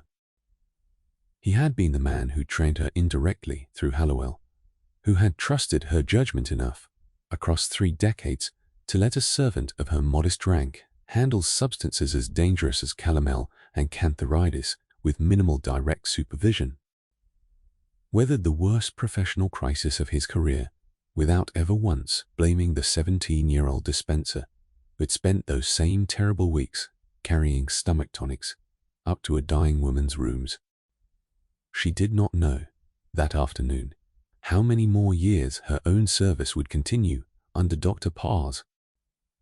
Jenner, or how many more royal illnesses she would help manage before her own hands marked by 3 decades of mercury exposure, finally grew too unsteady for the delicate work her entire career had been built around. She knew only that the room she had spent her whole adult life inside had just lost one of the 2 men who had defined it for her, and that the queen she had served since girlhood had, once again, simply continued on, the way she always had, through every ordeal this account has described. The broader pattern here, the physicians aging and dying while their royal patient endured, was not unique to Victoria's household, but it carried a particular weight in a monarchy whose entire symbolic function depended on continuity, on a sovereign who appeared, at least publicly, to exist somewhat outside the ordinary rhythms of illness and mortality that governed everyone else. Victoria was not, in fact, outside those rhythms. She had simply survived them repeatedly through medicine that was frequently as likely to harm as to help, attended by men whose confidence in their own methods rarely matched the actual state of medical knowledge available to them, and outlasted, in the end, by nothing more remarkable than her own considerable physical resilience and the accumulated luck of a body that, whatever else it endured, kept going. Martha Kerslake did not remain in active royal service to see how the story eventually ended, though she lived long enough, in quiet retirement, in a small cottage not far from Windsor, to hear the church bells that marked its final chapter. She had continued working in the royal dispensary for a further 11 years after Sir James Clark's death, her hands growing steadily less reliable for the finest measurements even as her judgment, built across more than 4 decades of service, remained as sound as ever, and she had finally retired in 1881. The same year, a new physician named James Reed joined the household as resident medical attendant, a young Scottish doctor, barely 30 years old, who represented more completely than Jenner ever quite had the arrival of a truly modern medical sensibility inside Windsor's walls. If you imagine Queen Victoria's final decades as a long, gentle decline softened by the accumulated comforts of age and rank, the actual physical reality her later physicians managed was considerably more demanding than that picture suggests. By the 1892nd, Victoria suffered from advancing cataracts that left her increasingly unable to read her own correspondence without assistance, from rheumatism severe enough to limit her mobility substantially, and from a general physical frailty that eventually required her to be moved by wheelchair for all but the shortest distances. A fact the public was permitted to glimpse only rarely and only in the most carefully managed circumstances. Reed, who would go on to serve as her personal physician for the last 2 decades of her life, managed this decline with tools considerably more advanced than anything available to Sir James Clark, benefiting from a medical profession that had, by the century's final decades, begun seriously absorbing the implications of germ theory and more rigorous clinical observation. He could not, however, reverse 81 years of accumulated wear on a body that had endured 9 pregnancies, decades of rapid eating, and a lifetime of remedies whose long-term costs this account has tried to make clear. Victoria died at Osborne House on the Isle of Wight on the 22nd of January 1901, at the age of 81, with Dr. Reed at her bedside, alongside members of her family. Her final illness, unlike so many of the medical episodes this account has described, was managed with a physician who understood considerably more about what was actually happening inside her body than Sir James Clark ever could have, and who nonetheless faced, in the end, exactly the same fundamental limit every physician in this story had faced before him: a body whose time had simply run its course. Reed carried out, in the days that followed, a set of private instructions Victoria had left him personally regarding her burial, instructions involving small, deeply personal items to be placed in her coffin that she had trusted him, and him, specifically, to see arranged discreetly and without the wider household's knowledge. Quiet act of medical discretion that echoed in its own smaller way the entire culture of careful royal secrecy this account has spent so much time describing. News of the Queen's death reached Martha, by then 79 years old herself, through the same church bells and newspaper columns that carried it to every other household across the country, and she found herself, by her own later account to a niece who recorded a little of it, unexpectedly undone by grief for a woman she had not personally attended in 2 decades. She had outlived Sir James Clark by 31 years, and she outlived the Queen herself by a further 2, dying quietly in her cottage in the winter of 1903. She spent that final chapter of her own long life in the specific peculiar position of having known more intimately than almost anyone left alive exactly what that 81-year-old body lying at Osborne House had actually endured across 6 decades of reign. Practice silence for the whole of her working life, and that would, with her own death, disappear from living memory entirely, unrecorded in any account beyond her own private, unpublished recollections. The broader pattern across these 6 decades of medical care, from Sir James Clark's confident humoral reasoning in the 1840 seconds to Dr. Breed's considerably more modern practice at the century's close, traces the exact arc medical historians have long identified as the slow, uneven transformation of Western medicine from an art grounded largely in inherited theory toward a science grounded in verified observation. Victoria's own body happened to serve as the site where that transformation actually played out, treated across her reign by physicians representing nearly every stage of that long transition, and surviving, through whatever combination of resilience and fortune, every single remedy each stage of that transition had to offer her. There is one further thread this account has not yet pulled, and it belongs, appropriately enough, to the same 1853 delivery room where Dr. John Snow's careful handkerchief first eased Victoria's labour. The boy born that April afternoon, Prince Leopold, would grow into the single most medically fragile of her 9 children, and the nature of his fragility reveals something about her own body that neither she nor any physician in her household ever had the scientific means to fully understand. If you picture a Victorian prince's childhood at all,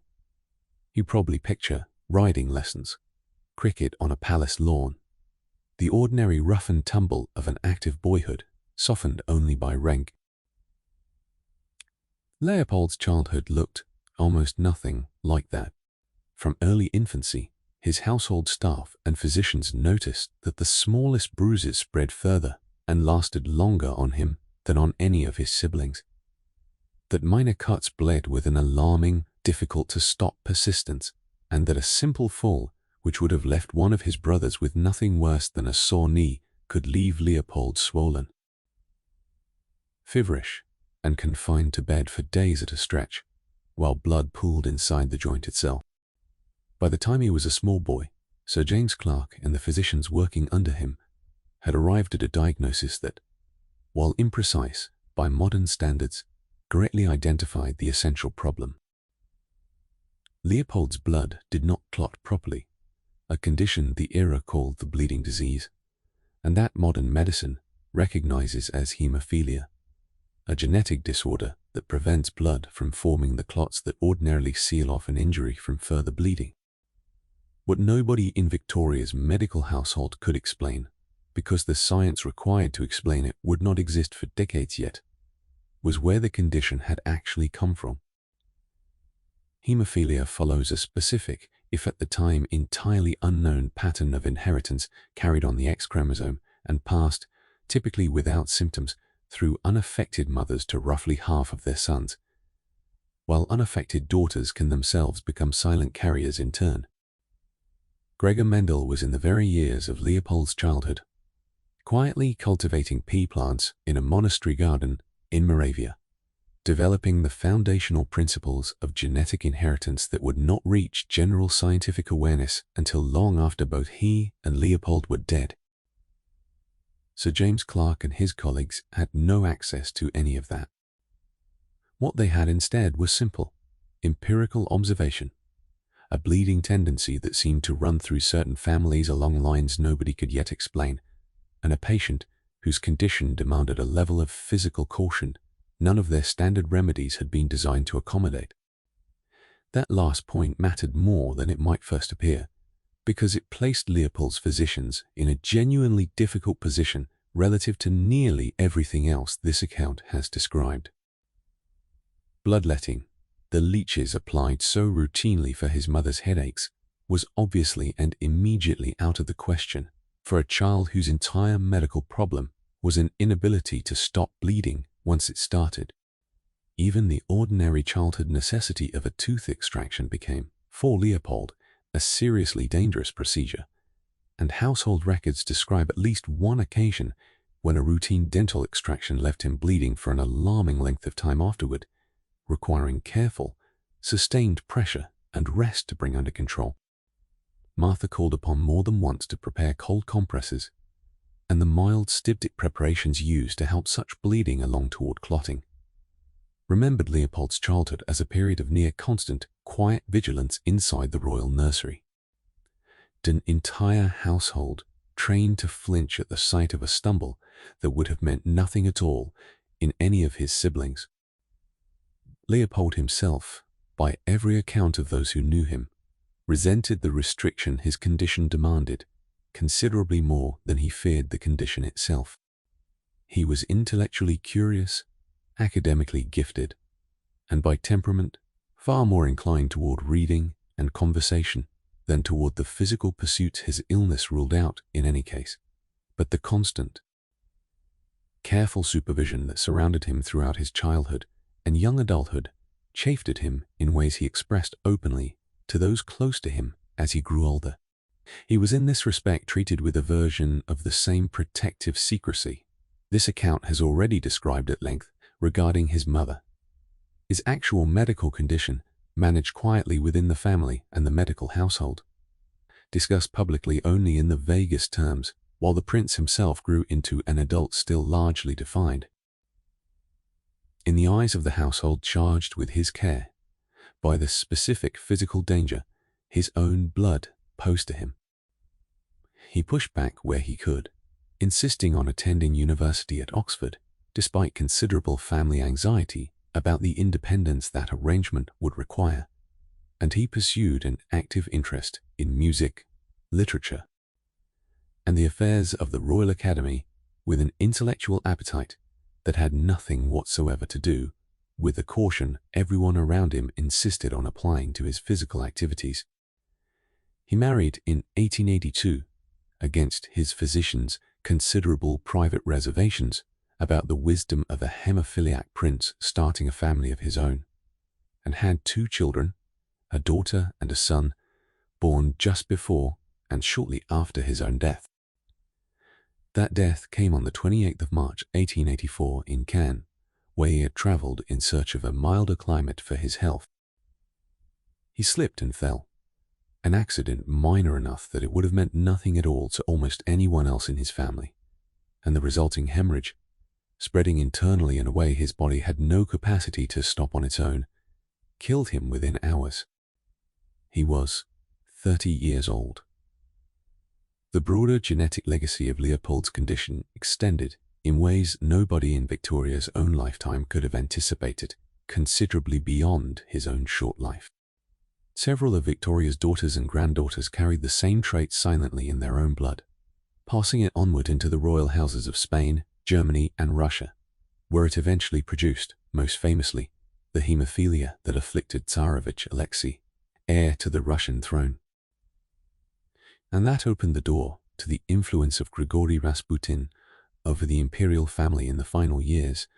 before revolution swept it away entirely. Medical historians have since debated the precise origin of the mutation itself, since no clear evidence of the condition appears in either of Victoria's own parents, a fact that has led most modern genetic assessments to conclude the mutation most likely arose spontaneously in Victoria herself. An entirely random event of the kind that occurs in a small percentage of human conceptions, regardless of any family history at all, carried silently in her own body for the whole of her life before finally revealing itself in the son born the same afternoon. Dr. Snow first eased her through a labor with his careful, measured chloroform. Something worth sitting with in the fact that the same body this account has spent so many chapters describing, treated with leeches and mercury and beetle paste by physicians working from theories centuries old, was also, invisibly and without anyone's knowledge, carrying a genetic inheritance whose actual mechanism would not be understood for the better part of a century after her own death. Sir James Clark could observe Leopold's bleeding and name it accurately enough to guide his caution around it. He could not, and no physician of his era could, explain why it existed, or trace it back to the small, silent variation in his mother's own blood that had produced it. A variation Victoria herself carried and passed forward without ever knowing in any scientific sense. Step back now from the individual chapters, from the leeches and the calomel and the beetle paste and the folded handkerchief, and a handful of patterns emerge that connect every single one of them. Patterns that say considerably less about Queen Victoria specifically than about the peculiar, demanding relationship between power and the body across the whole of the Victorian era. The first pattern is the simplest to name and the hardest to fully absorb. The composure this account opened with the still photographed widow in the white drawing room required a body underneath it that was, across 6 decades, subjected to interventions a modern patient would find genuinely alarming, and it required that entire history to remain almost completely invisible to the public. This was not hypocrisy, exactly, and it was not a conspiracy in any deliberate, coordinated sense. It was simply how the culture of monarchy functioned in this period, a machinery of image built on the collective, largely unspoken agreement that the sovereign's actual physical experience was a subject that simply did not belong in public view, managed instead by a small circle whose entire professional value. The performance was extraordinary in its polish. The body underneath it was ordinary in the specific sense that it suffered, ailed, and endured in exactly the ways every other body of the period did, treated with exactly the same imperfect, well-intentioned, frequently harmful medicine available to anyone who could afford a physician of Sir James Clark's generous standing. The second pattern concerns the medicine itself, and it runs through every single chapter of this account without exception. 19th century medicine was not stupid, and it was not practiced by fools. It was practiced, almost without exception, by careful, educated men working from a coherent internal logic, humoral balance, counter-irritation, purgation, that made genuine sense within the framework available to them, and that logic simply happened, again, to be wrong in ways that caused real harm alongside whatever benefit it occasionally provided. Calomel dosed for indigestion, loosened teeth, and clouded moods. Blistering plasters, meant to draw out fever, added a second injury on top of the first. Leeches applied for headache drew blood from a body that by any modern understanding needed that blood exactly where it already was. Even chloroform, the one genuine triumph in this entire account, the one intervention that unambiguously helped rather than harmed, carried real risk of its own, and Dr. Snow's careful, methodical caution around its administration reflected a physician who understood, better than most of his contemporaries, just how easily a beneficial treatment could become a fatal one in less careful hands. The reality was that good intentions and careful training were never, on their own, sufficient protection against a medical framework that was still, in the most fundamental sense, guessing. The third pattern belongs to the people who did the actual work of managing all of this, and it is the pattern this account has returned to, most consistently, through Martha's own experience. Sir James Clark's career nearly ended over a single catastrophic misjudgment, and it survived only through a young queen's personal loyalty, rather than through any correction of the underlying institutional pressures that had produced the error in the first place. Martha herself absorbed across 4 decades of quiet, careful service, a form of chronic occupational harm nobody in her position had any framework for recognizing, let alone treating, her own body slowly marked by the same substances she measured out for someone else's benefit, day after day, without a single note of that cost ever entering any official record of the reign she served. The people who did this work, physicians and dispensers both, carried real personal risk on behalf of an institution that offered them, at best, a discretion in return, and at worst, a public reckoning entirely disproportionate to their actual share of responsibility for a system built and sustained by forces considerably larger than any one of them. The fourth and final pattern concerns Victoria herself, and it is perhaps the one this account has worked hardest to bring into clear view. Every letter quoted across these chapters, the penalty of marriage, the cow or the dog, the nasty doctors, the ugly frog-like newborns, comes from her own hand, preserved in her own words, and every one of them contradicts, sharply and repeatedly, the serene, untouchable public image this account opened with. She was not a woman who experienced her own body with the polished, uncomplaining dignity her portraits suggest. She experienced it by her own frequent and unfiltered account, with irritation, with dark humor, with genuine physical suffering, and with a bluntness that reads, even across more than a century and a half, as startlingly modern. That gap between the private voice and the public image is not a scandal. It is simply the truth. The entire apparatus around her was built to obscure, and recovering it,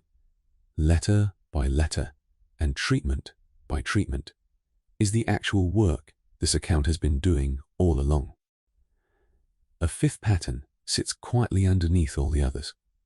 and Leopold's story is where it comes into clearest view, for all the confidence Sir James Clark and Dr. Jenner brought to their leeches and their calomel and their careful theories of bodily balance. An entire category of what was actually happening inside Victoria's own body remained, for the whole of her life, completely outside anything 19th century medicine had the tools to see. She carried silently, and without any way of knowing it, a genetic variation that would shape the medical history of an entire continent's royal families for 2 more generations after her own death, and not one physician who ever attended her, however well trained, however careful. The leeches and the mercury and the beetle paste represent medicine reaching for a body it could see and touch and measure. Leopold's hemophilia represents everything that same medicine could not reach at all. A reminder that even the most thoroughly documented, most closely guarded royal body in the world still held secrets its own guardians had no way of finding. Historians who have since reconstructed this entire private medical history, Ruth Goodman's work on the lived, physical texture of everyday Victorian life among them, alongside the surviving household accounts, physicians' correspondence, have had to piece together a picture the 19th century itself deliberately declined to leave whole. Discretion of the kind Martha practiced for 4 decades worked exactly as it was designed to work. It kept the record thin, and it is only the survival of Victoria's own remarkably voluminous private writing, kept almost daily across the whole of her long life, that allows any of this account's more intimate detail to be recovered at all with real confidence rather than educated guesswork. For Martha, standing in the dispensary on that spring afternoon in 1870 with Sir James Clark 3 weeks dead and a lifetime of careful silence behind her, these patterns were never abstractions. They were the specific accumulated texture of her own working life, present in the tremor of her right hand and the tenderness of her own gums, in the particular quality of quiet that used to settle over the royal apartments. 20. In the memory of a stomach tonic carried up a staircase to a dying woman nobody had properly examined, and in the private, unspoken knowledge that the woman she had served for over 3 decades was underneath every layer of silk and ceremony, a person managing exactly the same kind of demanding, difficult, imperfectly treated body every other person of her era was managing, with considerably less privacy about it than almost anyone else in the entire kingdom. There is something clarifying about holding all of this in view at once: the photograph and the leeches, the composed widow and the woman who called childbirth the penalty of marriage, the physicians who meant well, and the dispenser whose own hands carried the quiet cost of 30 years spent in their service. Victorian medicine was not cruel. It was simply young, working with tools considerably less capable than its own confidence suggested, applied to a body that happened, in this particular case, to belong to the most powerful woman in the world, and that received, for all that power, exactly the same imperfect care available to any patient whose family could afford a competent physician and a well-stocked dispensary. She is sitting very still again in the memory this account began with. In the white drawing room at Windsor, bombazine silk absorbing the spring light, hands folded in her lap the way a sculptor might arrange them on a tomb effigy. You know now what the photograph could never show. You know about the 9 children in 17 years, and the government officials waiting in adjoining rooms to confirm each one, and the 10th attempt in 1853, when Dr. John Snow finally gave her some relief from an ordeal she had already endured 7 times in full. You know about Lady Flora Hastings, wrongly accused and quietly dying of an illness nobody thought to properly examine, while an entire court obsessed over a rumor that turned out to be nothing at all. You know about the leeches behind her ears for headache, the calomel that loosened her teeth and darkened her gums, the beetle paste raised into blisters across her chest and temples, and the laudanum that carried her through 3 years of grief so total she wrote in her own hand of a nightly longing to die. You know too about the woman standing just out of frame in nearly every one of these scenes, a dispenser named Martha Kerslake, whose own hands carried the same grey-blue mark the medicine left on everyone who handled it long enough,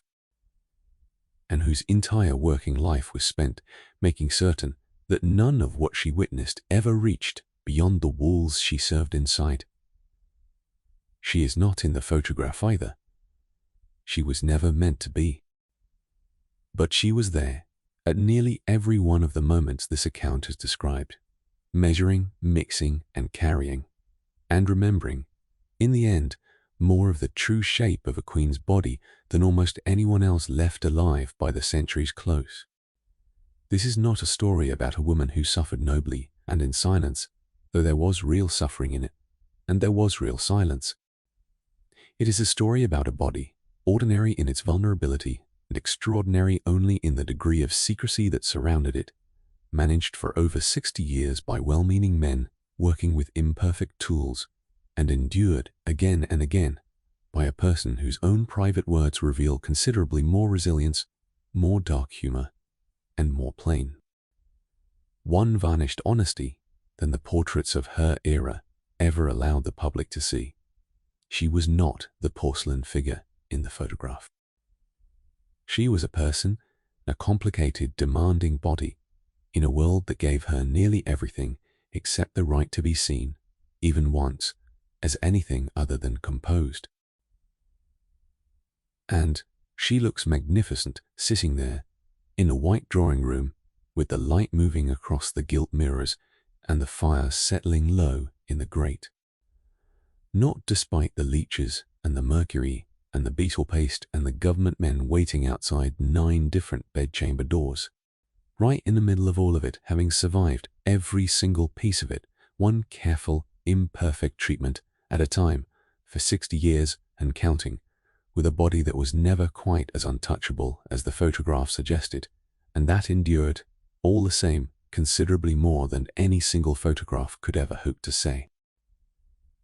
The candle in that dispensary burned low a long time ago now. Sir James Clark is 3 weeks in his grave at Bagshot Park, and Martha Kerslake is standing very still herself in a small room that smells faintly of dried beetle powder and old mercury salts. Remembering, in order, everything that room once contained. Somewhere above her, in a drawing room full of gilt and grey spring light, her photographer is closing up his camera, and a queen who has survived 9 children, scandal that nearly ended her physician's career, a grief that nearly ended her own will to continue, and 60 years of medicine that was doing its careful, imperfect best, is rising from her chair to return to the ordinary business of the day. The portrait will go on being sold in stationers' shops from Penzance to Aberdeen, composed, sorrowful, untouchable. But you have seen, now, what stood just outside its frame. Sleep well, and let the rest of it settle quietly, the way Martha finally allows herself to, in the last of the afternoon light.